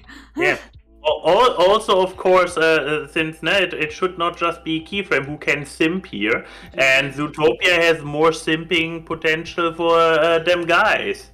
I know, those dancing tigers, I mean... I know, I mean, if you go to actual furries who are 90% gay, of course they are actually there for the tigers at the end. But, no, Judy can get it. Judy can get it. Yeah. But, that's why I'm aware. And so, back to you, Key. Now, you have to decide, and now your decision will actually be the deal breaker and determine Kirby's next victim. Okay. You're welcome. Fuck. I'm not regretting Kernbo anymore. Also, I like that Duck was like, I actually thought it was its face. Well, that's why I said it kind of looks like a raccoon when you have the face swap going on like that. Maybe at some point you should show the original picture. If I could find it, yes. But no. I love both so much. I think... It's literally the Michael Scott holding two. I love it so much. I think it's gonna go down to the villains. Because I think the movies square up a lot, like, equally, and the only place where they don't is even in the worlds. Because, look, yes, the Great Mouse Detective takes place in the human world, but how they use human objects to make things, to me, is very fascinating. I love animal worlds like that, where they I love Rescue Rangers, and they do shit like that all the time. Yeah. But, like, I think Ratigan is what pushes it just a little bit more. And also, by per capita proportion sizing, Basil's a little bit more lanky than Nick. So, Kirby... So, quality of villain and lengthiness of protagonist. I see where your priorities are. Look, I'm just saying, Two foxes out for skinning. Here we go. Nick is smart, but Basil is smarter, and that's hot. Ooh. There's nothing hotter than a good brain. Ooh, I can't even argue against that. Kurt, I'm sorry, but yes, Great Mouse Detective, the furry bait winner. Now, what to put you against? How dare! Didn't Zootopia lose, like, when we put it in for Pixar too? Like... It doesn't have the best track record, not of it. What am I gonna put you against, Great Mouse Detective? What do we have left? I have Meet the Robinsons, Hercules, and Hunchback of Notre Dame. Oof, maybe Meet the Robinsons because big brains. Yeah, the battle of the big brains. You know what? Big brains. Big brains. Yeah. It's the Big Brain Show. Exactly. And then... Okay. And now we have 2 left. We have Forgotten Gems. Oh, they are forgotten. Now, we have Black Cauldron and Oliver and Company. Basically, Dark Age and right before the Renaissance. And Treasure Planet and Atlantis. 2 films that got totally bald. Also, at the end of it's actually interesting. Just before Renaissance. Yes, this is how democracy dies with the Great Mouse Detective. Yeah, I saw the same thing just now. Thank you, Eddie. But okay, I say let's start with the more modern ones because we started with classic last time, and I want to get the harder decision out of the way first. Yeah, I really like both Treasure Planet and Atlantis. So, Lauren, I think you should start this out. Because I feel like both of these films appeal to you, so... Yeah, I really always had a stronger connection to Atlantis. I'm sorry, KP, I know you love your boy Jim Hawkins, but you love your Joseph Gordon-Levitt. Yeah, but with Atlantis, I love the ensemble so much. Especially, I wish we had more moments with the crew, honestly, because they are some of the most fun vignettes that you get, is having these little windows where they all kind of get to know each other. Vinny, come on, we got Vinny in there, and is Vinny the mole man or? Vinny's the explosives expert. Boom, no more Chinese laundry. Don't do anything except pray. Yeah. Oh, the Russian one. Yeah. Yeah, he's okay. voiced he's by Italian. He's voiced by Father Sarducci. Yeah. And but yeah, it was it's a really, and also I think it's because I do like that the whole. It's funny because they're both about discovering. They're both set in one is set in a sci-fi universe, and then the Atlantis is more like in the real world but with sci-fi elements in it. I don't know. I feel like I like the character dynamics in Atlantis as an ensemble and stuff a lot more. I know Rourke is kind of like he's an easy capitalistic boom bad villain kind of thing. He does have a great line though of you win, but he does have great Cupid doll.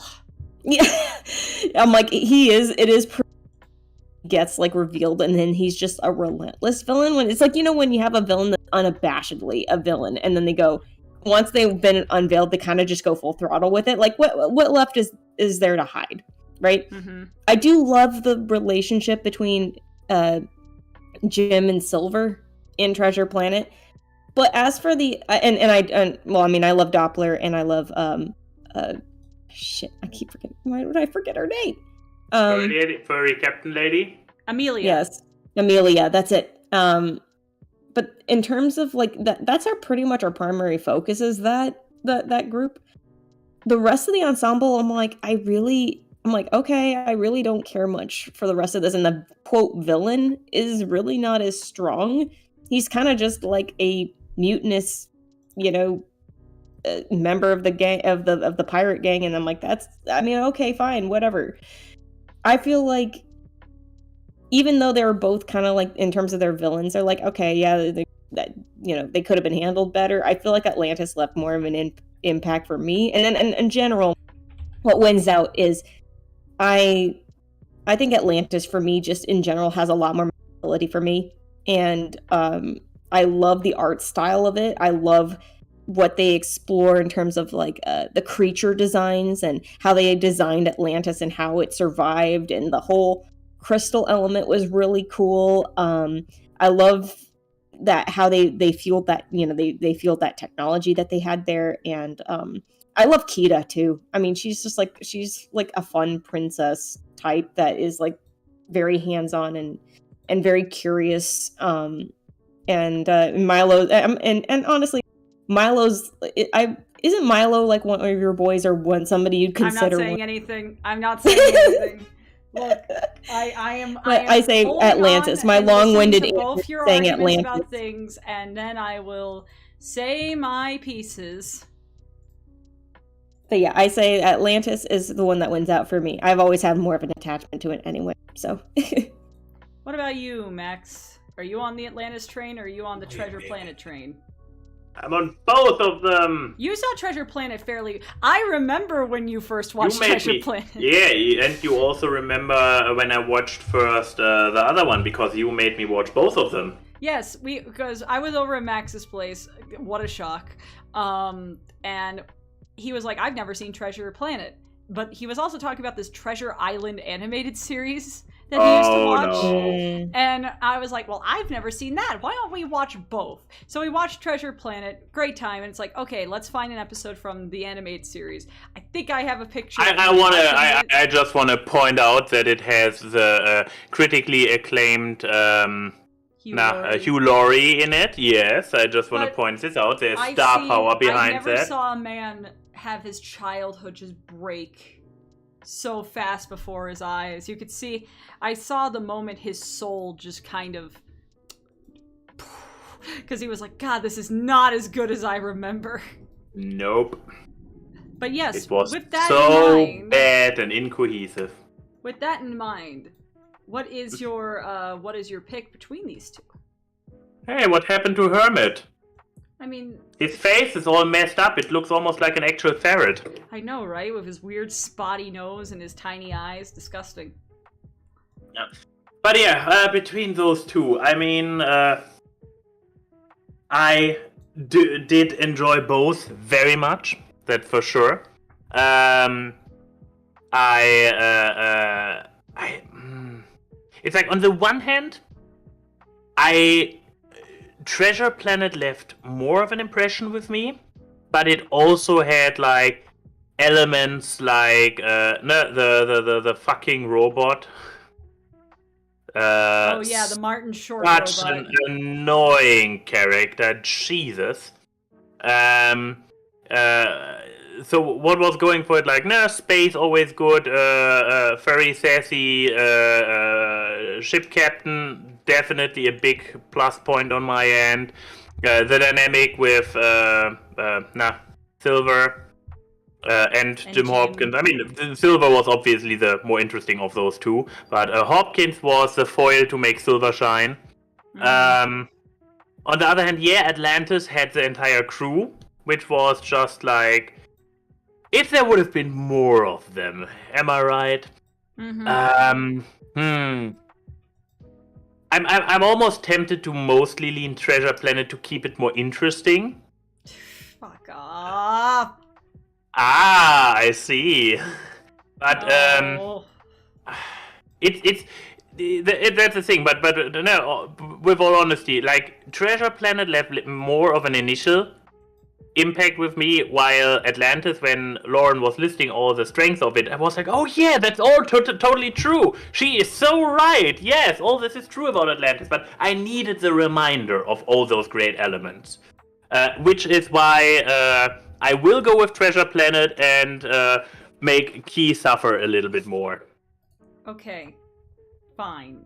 So... You're welcome.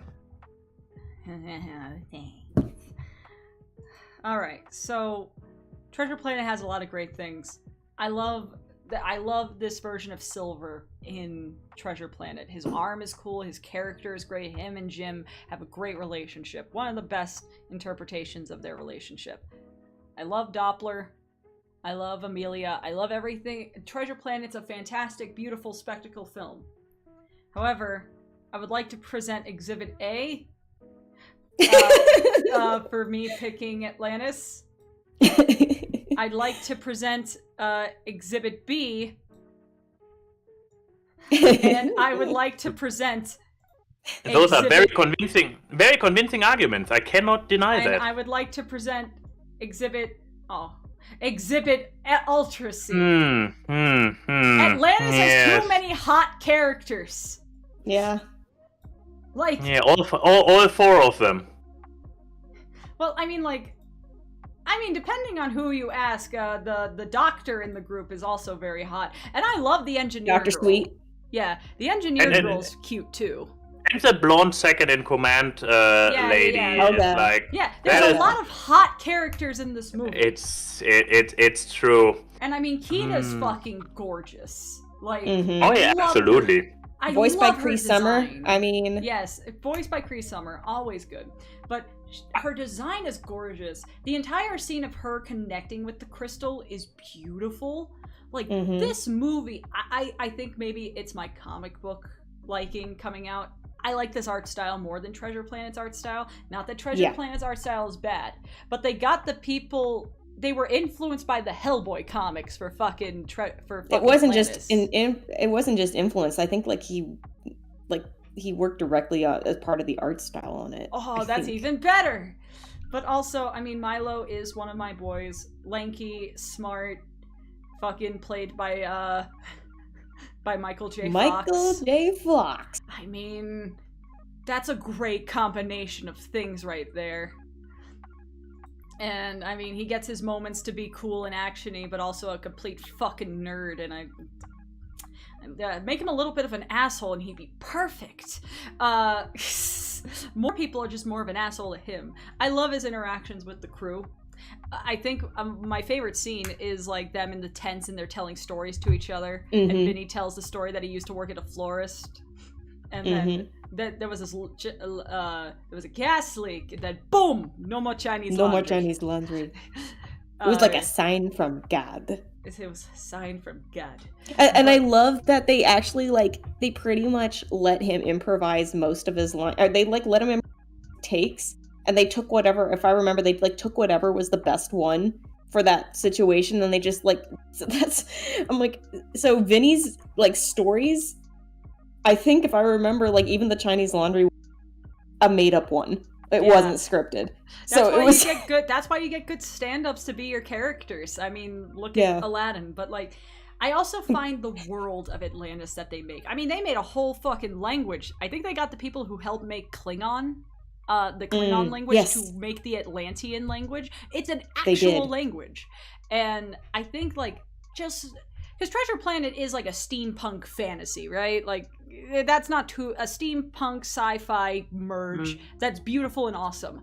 Atlantis, though, I don't know, just the world that they make and the different influences, it tickles me more. Also, there's a lot more of the color blue, and I like the color blue.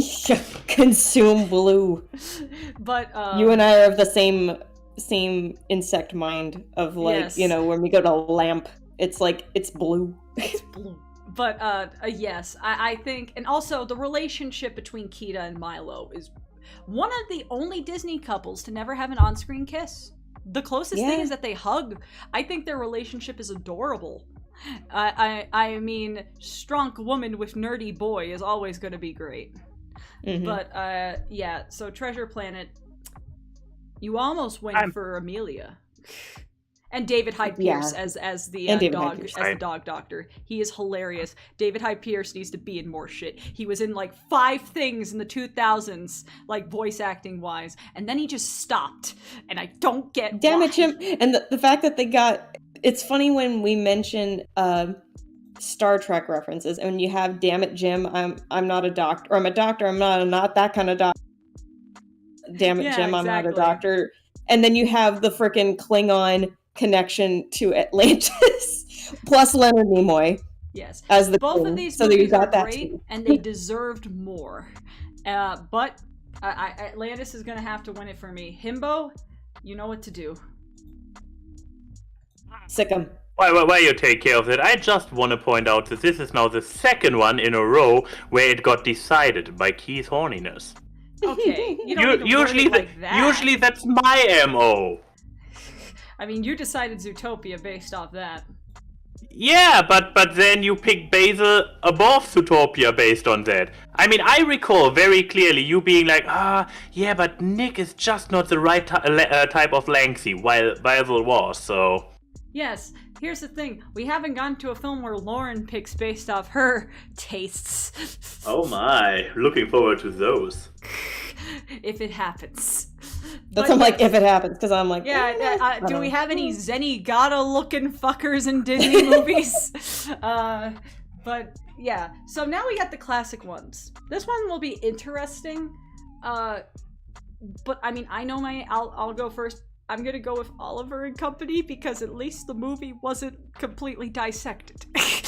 Yeah. Because, look, Black Cauldron's a tragedy. Because there's a lot of good in the movie, and what they cut from the movie was really good.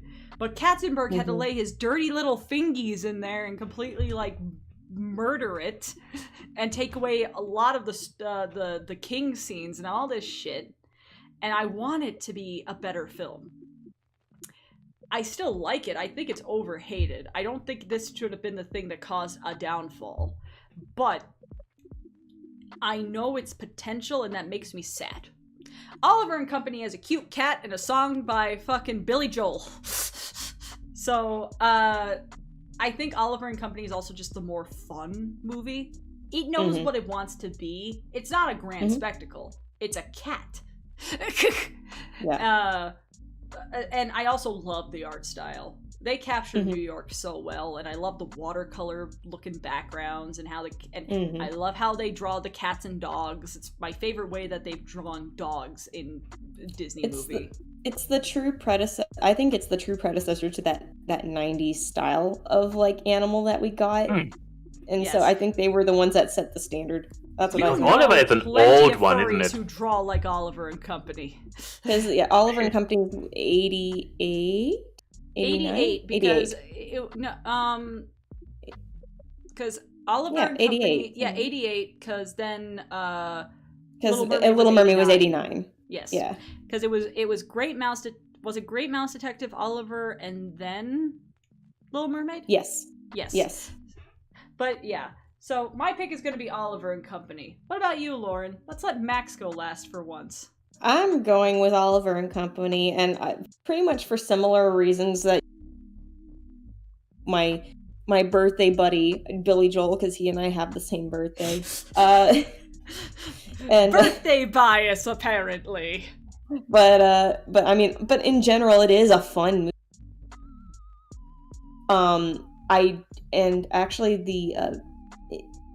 And also, I mean, I think what even doesn't even get brought up is Fiddler being in there too. That, I mean, they kept it super New York in here.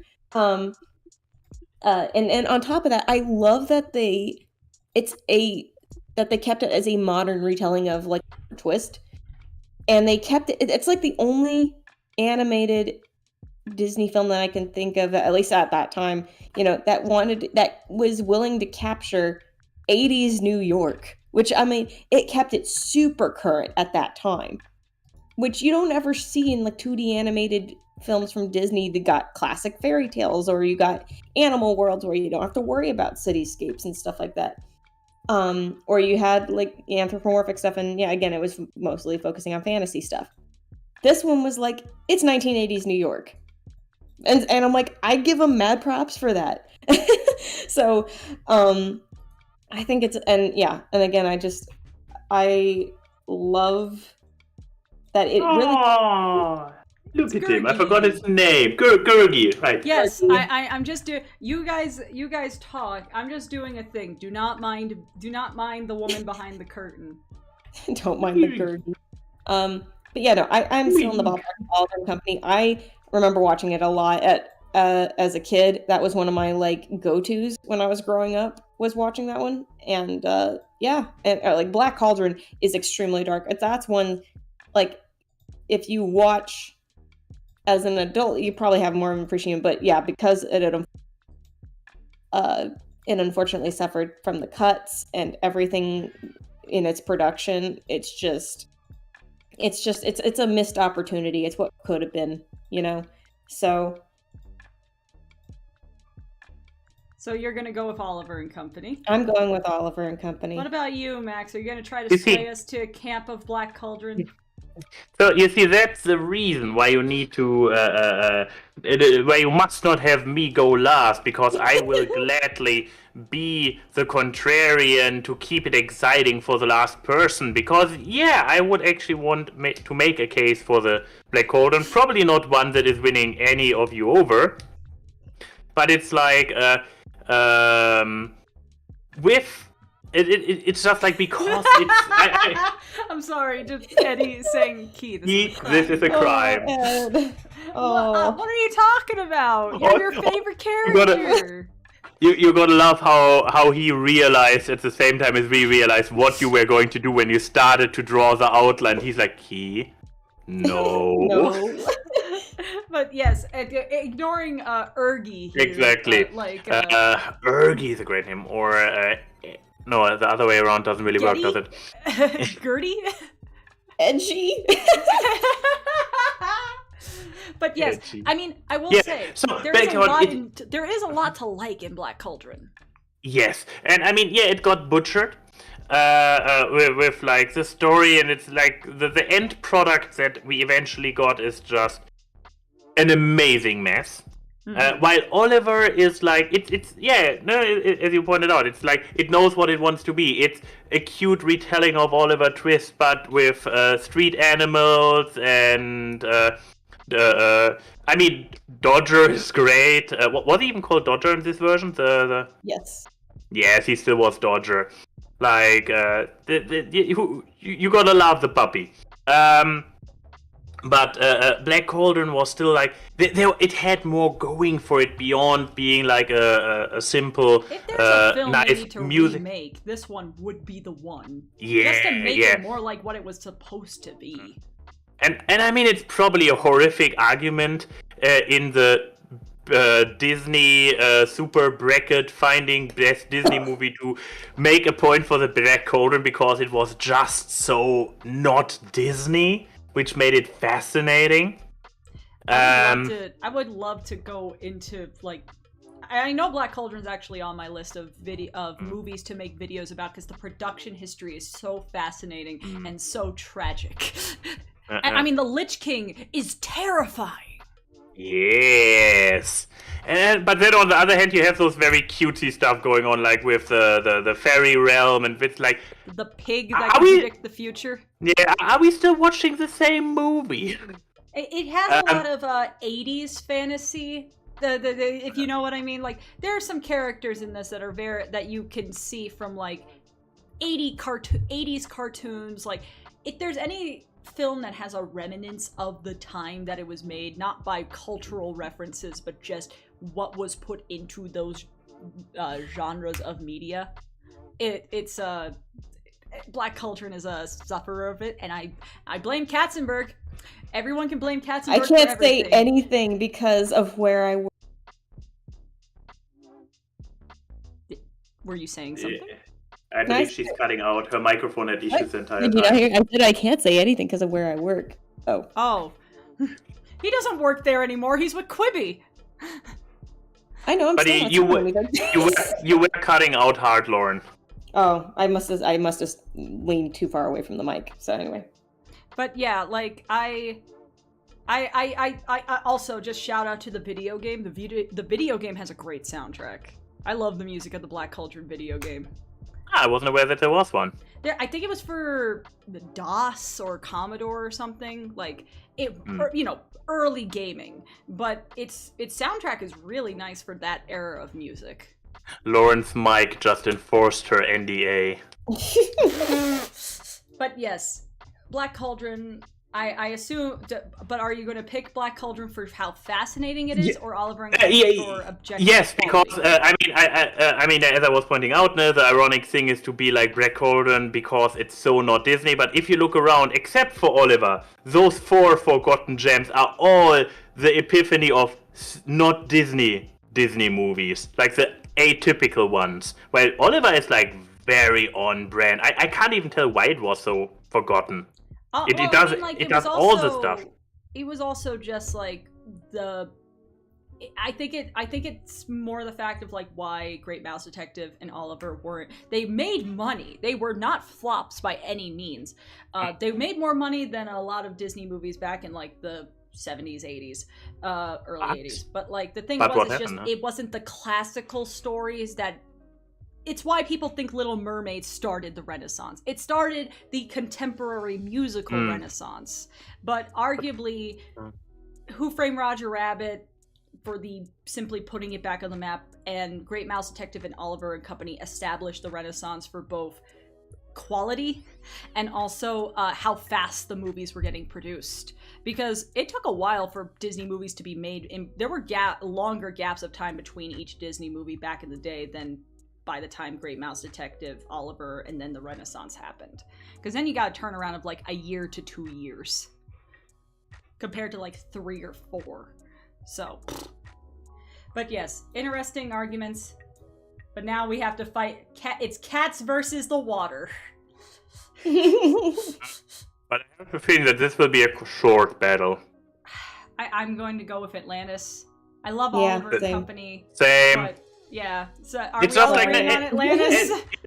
As we all three said, Oliver knows what it does, but it's a small, cutesy singing animals movie. It didn't. If it would have moved the bar more, it would not be in this category. While Atlantis is, sadly, it didn't. It was ahead of its time, I guess. But too ahead of its time. Yeah. They Live Hercules actually makes a lot of sense. Yeah, that fits. That fits. And now it's time to go with the one you've been dreading. Yeah, the last preliminary, the big one. Oh boy. The original ideas, which technically aren't, because Emperor's New Groove was originally based off the Emperor's New Clothes. New clothes. Yeah, but there doesn't seem to be much left of it. It's only in the name at that point. Yeah, because I heard about this too when I put this in this category, and I don't see any parallels except for the fact that there's an emperor in it. Mm-hmm. And, well, technically, I guess he is naked. Yes. But, okay. We're gonna start with the top with Goofy Movie versus Bolt, and then just make our way. So, dog versus dog. I didn't notice it, but yeah, it's another dog fight. We had 2 dog fights after all. I think I'm gonna go with Goofy Movie. I think it's just a much more heartfelt story. Like, you made an achievement when you made Goofy such an endearing, like, lovable, like, dad. Which Goof Troop also did a great job with that, but, like, Goofy Movie is just... It's a natural evolution of Goof Troop. Goof Troop was like with Max as a child, 4 children. Goofy Movie is teenage angst. Yeah, and it just did so well. You really sympathize with Goofy. And like, he just wants to be there for his boy. And it's just so sweet. And I love the music. I mean, After the Day is great. I believe Sideways did a fantastic video on the Goofy Movie. Yeah. But I think I'm going to go with that. Bolt's good. Bolt's perfectly fun and serviceable. But I think Goofy Movie just left more of an impression because it just handled a father-son dynamic and like your kid growing up really, really well. Yeah. That's my choice. What about you, Max? You don't want to be last. Exactly, and this is a good choice because I will balance the scale before Lauren will once again pick one of us over the other. No, because I want to go with Bolt. I love them both. I remember that I even had a little Max figurine in the outfit of the rock star.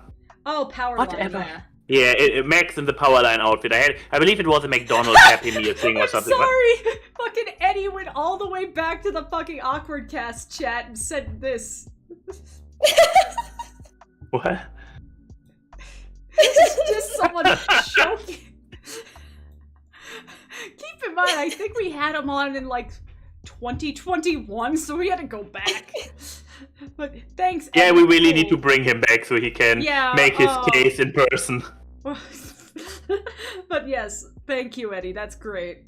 But okay, so why are you choosing Bolt? You just said Yes, that, so why am I choosing? that you liked Goofy Movie. Oh yeah, I love Goofy Movie. Once again, especially when it comes to the score. There's Sideways is a channel, sadly dead for a year now, I believe. A YouTube channel which is going in depth into music in movies. And he made, I'm pretty sure it was him who made a fantastic point about showing how Max's and Goofy's motifs are then coming together in the car scene when they first truly connect and shit. But this kind of artsy stuff goes over my head anyways, even the smarter than me YouTuber explains it to me. Bolt, on the other hand, I just love this movie. I mean, I love Goofy Movie when it came out, but Bolt came out a few years later, and it first completely... Many years more than later. a few. Yeah, but when it came out, I first also missed it, and then I watched it somewhere. Maybe it was on Netflix or something. And Bye, Eddie. Thank you for stopping by. Bye. Have a good We'll one. let you know I will if fight Emperor's for New Groove Cusco's wins honor. or not. I'll fight for Cusco's honor. But yeah, but Bold was like a movie that I discovered probably because of Netflix or something. I was like, oh yeah, sure, whatever. This an animated movie looks fun enough, and I love it. And here's probably the biggest selling point for this movie, and Keyframe will not believe when I tell you that. However, Bold, I would have to test if it still holds true, but basically every time I watched it, I cried at the end. When he is barking into the vent and falling apart. I can believe that. The dog person in me really, I cried at that. So yeah, when he's barely being able to hold it apart, but he keeps barking and the fire. Oh Jesus, I'm feeling a sting in my eye just talking about the scene. That's my ball. It manages to get an emotion out of me of all people. Bolt is a certified good boy, though. Oh, he's so good. And I mean, the cat is also, I love the cat who is just like trying to get it. And then she gets a tragic backstory too. And you suddenly feel for her. She was such a nasty one through the movie. And then it's like, oh my god, I understand you now. And yeah, the dribble is there too. By the way. The guinea pig. Yeah, the guinea pig is there too, I guess. Yeah, anyways, that's why I vote for Bold. Yeah, I'm just saying, this is a PSA provided by Bold. Don't declaw your cats, you evil people. If you don't want a creature with claws, don't get a fucking cat. That is all. Lauren? I'm gonna go to bat for Goofy. I love both movies. However, maybe it's more of like, Bolt is cute and serviceable, and I do love the characters in it and everything, but I think maybe also just because it came later in my life, and it was like kind of like in that, because it came around, what was it, 2008? Yeah, 2008, right? 2009. I forgot if it preceded or proceeded Princess and the Frog. Yeah. And so, I think maybe because it was around that era when I'm just starting to teeter out of a little bit of, like, not so much of like the, like, just Disney movies, but I'm talking about like the ones that were connected to like a lot of like the popular Disney stars at the time, like, because this had Miley in it and stuff like that. So I think I was starting to like teeter out of the kind of stuff that was getting promoted through Disney Channel, all that kind of stuff. I went to go see it because John Travolta was in it, and I was like, yeah, see, that would be my selling point, is John Travolta is and Zendaya is Michi. But with Goofy Movie, it's kind of I think what it has is something timeless to it, despite it being a 90s product. It's like, I think it's again because it has that, it's the father-son relationship, which is done so well. Max and Roxanne are freaking cute as heck, and it is an absolute crime that they didn't follow through on them in the second one. As good as the second one is, I still think it just, like, they should have kept Roxanne around, which just bums me out. But anyway, there's also, the freaking music is great in Goofy Movie. Like, if you're not a fan of Powerline, get out of my face.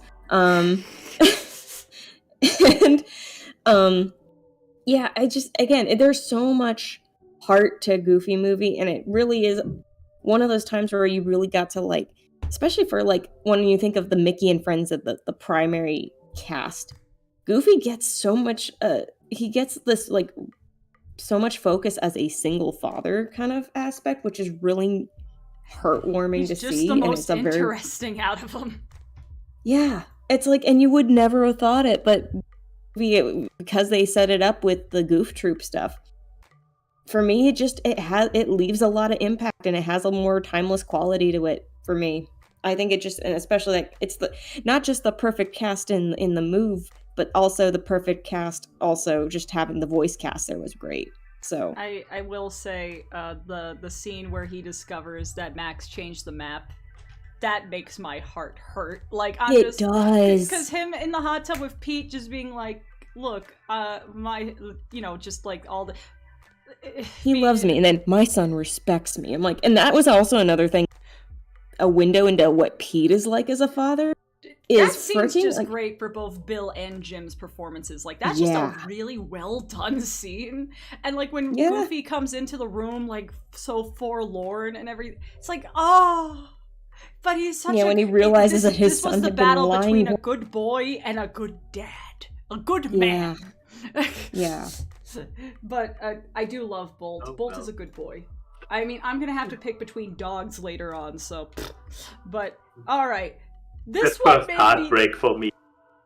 This one. That's why I avoided this battle break. This preliminary. But no. Next, we have one that may be an easier choice: Brother Bear versus Tooth. Where's Paleo when you need him? Dinosaur. Okay, I mean. So here's a fun thing. Okay, yes, Max. I definitely recall watching Dinosaur. My godmother had it, and I often went there for a week or two to visit. And while she was at work and her children were at school and I was just alone in the house, I basically watched through all the movies they had, and they had Dinosaur. I definitely watched it. It left so zero impression with me that I have like vague images of this him leading the herd and up this mountain or whatever. But yeah, you can say I know that not a lot of people are fans of Brother Bear, and there's a lot of criticism about that movie, but there at least is a movie that left an impression. So easy win for Brother Bear for me personally, because there was a movie I can remember the struggle of the dude with the transformation. I mean, you could even say Brother Bear is the better Brave. It is. Damn it! I wanted to be controversial. You're not supposed to agree with me. Anyways, you're in a room with two people who vehemently do not like Brave. Yep. But yes, so you're going to go with Brother Bear over Brother Bear over Dinosaur, because Dinosaur left so none of an impression. This is going to be a very quick one then, I think, because I know how much Lauren loves Brother Bear. And I really don't like Dinosaur. That movie was originally supposed to be a silent film, and it's a fucking, and the talking we get was not good. I don't like Dinosaur. But it is interesting that both movies had the same voice actor. The voice actor for Sitka was the voice actor for Aladdin. Yeah. Also, Brother Bear has Rick Moranis in it, and that makes it better. Dane Thomas and Rick Moranis. Yeah, you get the two fucking hosers, eh? I'm going to always stand for something that has an SCTV reference in it. All 5 people in my audience who knows what that is. But like, so I'm gonna go with Brother Bear. Lauren, are you gonna go with Brother Bear? Easy. And plus, like, as much as Dinosaur is a visual, like at the time was visually like a spectacle, and was like it was a big deal for, technologically speaking, to be able to showcase what was technologically possible at the time. And it did have that, and it actually was highly influential to me to understand like the pipeline and seeing how they made things the way they did. However, the story fails on so many accounts in terms of like, if you look at it from a visual, like you said, like if it was a visual standpoint, you would have done it. It would have been so much more serviceable, but they didn't. And so, but then you have Brother Bear, which is a far more rounded dinosaur story. scene from the first Fantasia into a movie with talking. Yeah, and so, but then you have Brother Bear, which has a heart. It's literally about brotherhood. The twist that comes up at the for that, the emotional twist that can reveal that leads to the heartbreak in the middle of I think it's just, and the Joker, and it was a movie that highly inspired me to want to learn how to draw bears and eagles and moose and all that kind of stuff. I wanted to draw like Aaron Blake. The art style is so gorgeous in Brother Bear. So there we go. But yes, so let's do the other side. Okay, so, I have the feeling those will also both be relatively fast. I mean, I love Emperor's New Groove.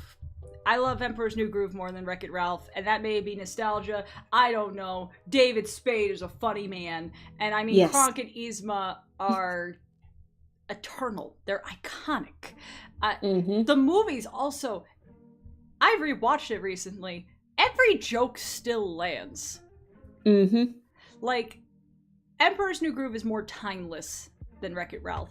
And I think, and I mean, that's just the virtue of one deals with an era that will inevitably be dated. But Emperor's New Groove is such a not Disney movie. It feels more like a Warner Brothers movie.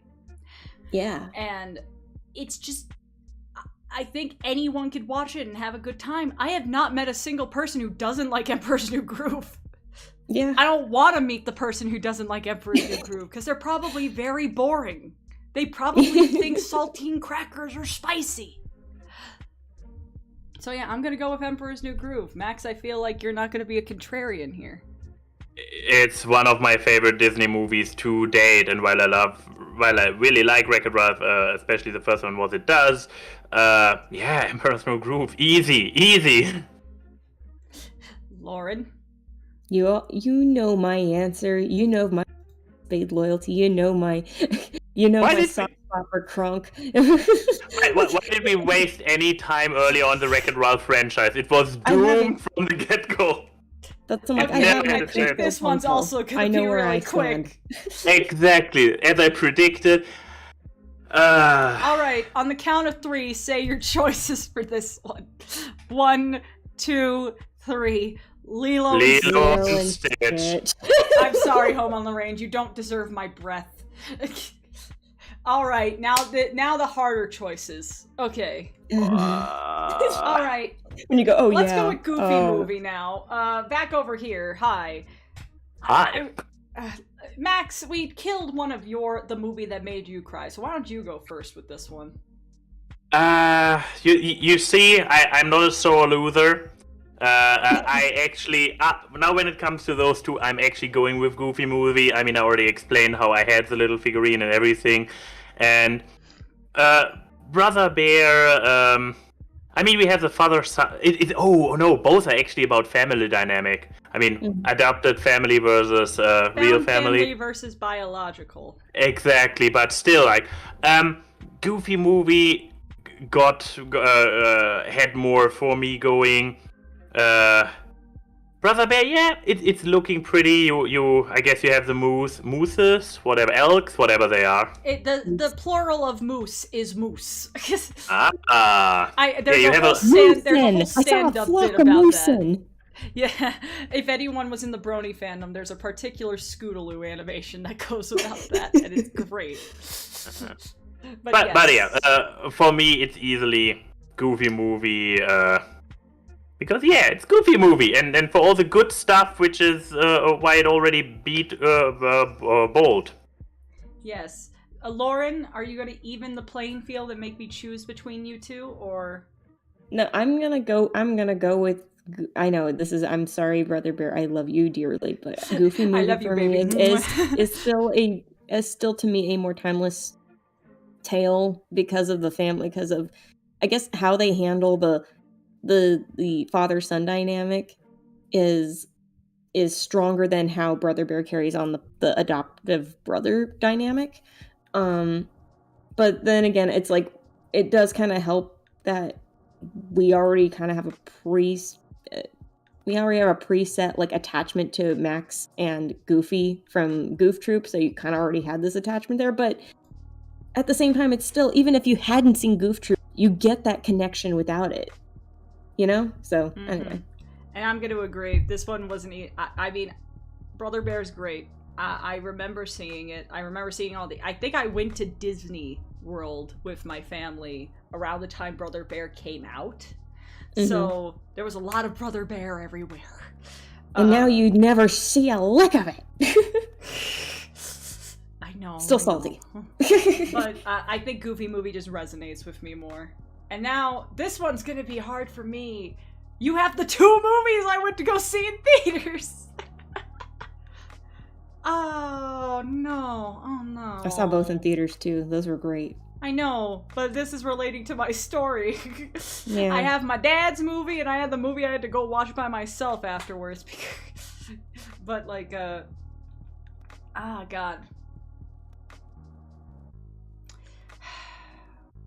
I think I'm gonna have to go with Emperor's New Groove. Lilo and Stitch is a fantastic movie. Wow. But Emperor's New Groove is just so fucking funny. Like, I think if I would, you know, for entertainment purposes alone, Emperor's New Groove, I think, just hits more with me, just because it's just such a well-made comedy. Yeah. I mean, Lilo and Stitch can be really funny. Oh, yeah. Especially, like, when Plinkly gets covered in mosquitoes. It's like they all like me, and they're... But, I mean, like, I really love how Emperor's New Groove looks. I like how it sounds. I mean, you get Tom Jones to do your intro song. That's great. Fucking What's New Pussycat Man. And it's not unusual. But yes, I think I'm gonna go with Emperor's New Groove, and that is a really hard decision to make. It's an extremely hard decision. What about you, Max? I mean, you probably know my answer already, since I declared one of those 2 movies one of my favorite Disney movies of all time. And, yeah, loving Lilo and Stitch, but Emperor's New Groove for me, all the way. What about you, Lauren? Both were incredibly crucial films in my childhood, and that just makes it so difficult. And especially the tones are different, even if Lilo was so different. This is a very apples to oranges battle. I love how they handled what is a very difficult situation for these 2 sisters to be in, especially when you're thinking about the human connections. Like, that's when, like, it's so hard. But in terms of what I always go back to, and what I'll rewatch over and over and still laugh my ass off, is Emperor's New Groove. And it's, again, and one of those characters that I mean, it's funny because Stitch and Cusco were both characters that as a kid I loved either quoting them or drawing them or both a lot. But with Emperor's New Groove, it's something I will always enjoy no matter how many I've watched it, and I will still laugh at the jokes as if it's the first time I've heard them. And there's so much that they shove in there that sometimes you don't catch the jokes that are around, and there's like the little nuances there that I'm like, dang it, that's actually really, I can't even believe it took like 20 years to catch that, you know? Which, yeah, that's a scary thought, guys. This movie's over 20 years old. No, shut up. Lilo is 20 now. All of the 90s were 10 years ago. But I mean, I just want to point out before we make a final decision that Odie made a very, very good point. Lilo and Stitch has a better video game. Did Emperor's New Groove have a video game? Yes, they had a computer game, which is actually... Which is actually what? I broke the spacebar on my computer playing it. Good job, Lauren. Well, think about it. There's a sequence where you are being chased by the jaguar in the game, and you have to repeatedly hit the spacebar to run. Okay, yeah. But, like... While that's a great point, Odie, that doesn't sway me. But this is coming from someone who did have all the Lilo and Stitch video games growing up. But, like, yeah, I love Lilo and Stitch. Also, I know some people really like how the women are drawn in Lilo and Stitch. I know plenty of people who like Nani. So, but, yeah, Emperor's New Groove is gonna get it. Eddie would be really happy, but now we're putting Emperor's New Groove against the movie. This one's hard for me, personally. Max, I think I know your decision here. Still, Emperor's New Groove, one of my my favorite Disney movies. Lauren, it's your... Please, I can't... don't make... What are you picking? It's so hard. But I am gonna go the one that I have boomeranged back than even movie Emperor's New Groove. Yeah, I'm not even gonna fight. Emperor's New Groove wins. Good job, Eddie. You don't have to send fire in the mail. See, we kept that argument, we kept that debate short because we knew it would be too painful to try and break down. Oh, here's the reason. oh, Quasimodo, I'm feeling so sorry for you, buddy. Oh no. Oh, that's gonna be a hard one. Ooh, but yes. We have the full bracket. We made it. We made it. The full bracket. I have a question for Lauren. Mm-hmm. Do we want to do any of these now? Because we started early because of you. I'm kind of winded. All right, that is fair. I get this. This is going to be a multi-part Three Idiots thing, anyways. Yeah, and some of these may be easier than others. We don't know, but I need to be more recharged to do that. Yes, because we have a lot of matchups now, so I will list the matchups that we have on the left side because of these preliminaries. We had a whole round that was just preliminaries. 16 matchups. We have Fantasia 2000 versus Pinocchio, Princess and the Frog versus Encanto, Sleeping Beauty versus Bambi, Rescuers versus Aristocats, Great Mouse Detective versus Meet the Robinsons, Atlantis the Lost Empire versus Hercules, Frozen versus Tangled, and Emperor's New Groove versus Hunchback of Notre Dame on the left. And then on the right, Lady and the Tramp, 101 versus 101 Dalmatians, Moana versus Little Mermaid, Peter Pan versus Dumbo, Alice in Wonderland versus Winnie the Pooh from 2011, The Jungle Book versus The Fox and the Hound, Tarzan versus Aladdin, Sword in the Stone versus Big Hero 6, and Raya and the Last Dragon versus Pocahontas. And then we have the mysterious ultimate final boss. Mysterious ultimate boss. But, yeah. I hope you guys are prepared for some fun next month when we do the first go-around of all these. Which battle are you guys excited for the most? And how many of the movies I have never seen are still in the race? Can you give us a hint? I mean, if I would give a hint, that would already... let me actually check. I was let me ask. Did any get taken out during the preliminaries? You don't have to say a number, just any. Yes. Okay. Good to know.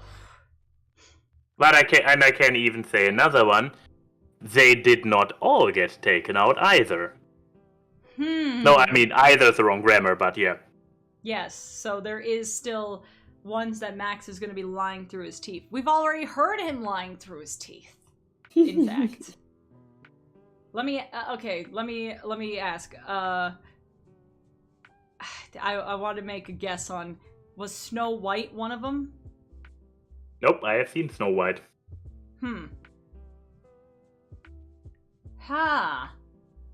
Was it one of the Fantasias?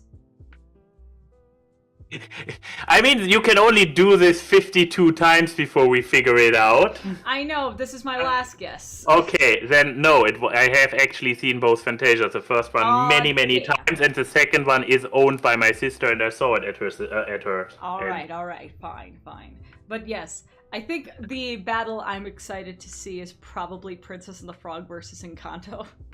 Yeah. That one's gonna get messy. And probably Tarzan versus Aladdin will probably be interesting. Yeah, you took both of them right out of my mouth. Those are the ones I'm looking forward to. What about you, Max? Is there any that you're excited to see duked out? Let's see. I mean, Emperor's New Groove versus Notre Dame, who is one of the big ones, will be a hard one. I was so convinced that Emperor wouldn't make it and Lilo and Stitch would win this bracket overall. So that's why that's why I was like, oh no, I expect a double heartbreak in this thing. And then when Bolt got kicked out right in the beginning, I was like, oh no, the heartbreak already starts. But no, because I had one broken heart. Yeah. But yeah, also just realized I might not have seen 6 of them overall. Really? I missed one in my first go through the list. Oh boy. But yeah, that would be. I'm curious to see how New Groove, which we all loved, as just proven, will compare to Hunchback, which is one of the highest acclaimed Disney movies. Yes. And again, we already got rid of Lion King, so. And of course, chat, I will put this up on Twitter. You guys can make your own battles of what you want, of what you see, for your own stuff, based off our own idiocy pickings. But next month we will go through the first round, and maybe more. Who knows? But we're going to. But yes, but that's for another time, because this has been 3 Idiots, and you've watched 3 Idiots debate about Disney movies for about 2 hours and 45 minutes. Oh boy, oh boy. See you guys!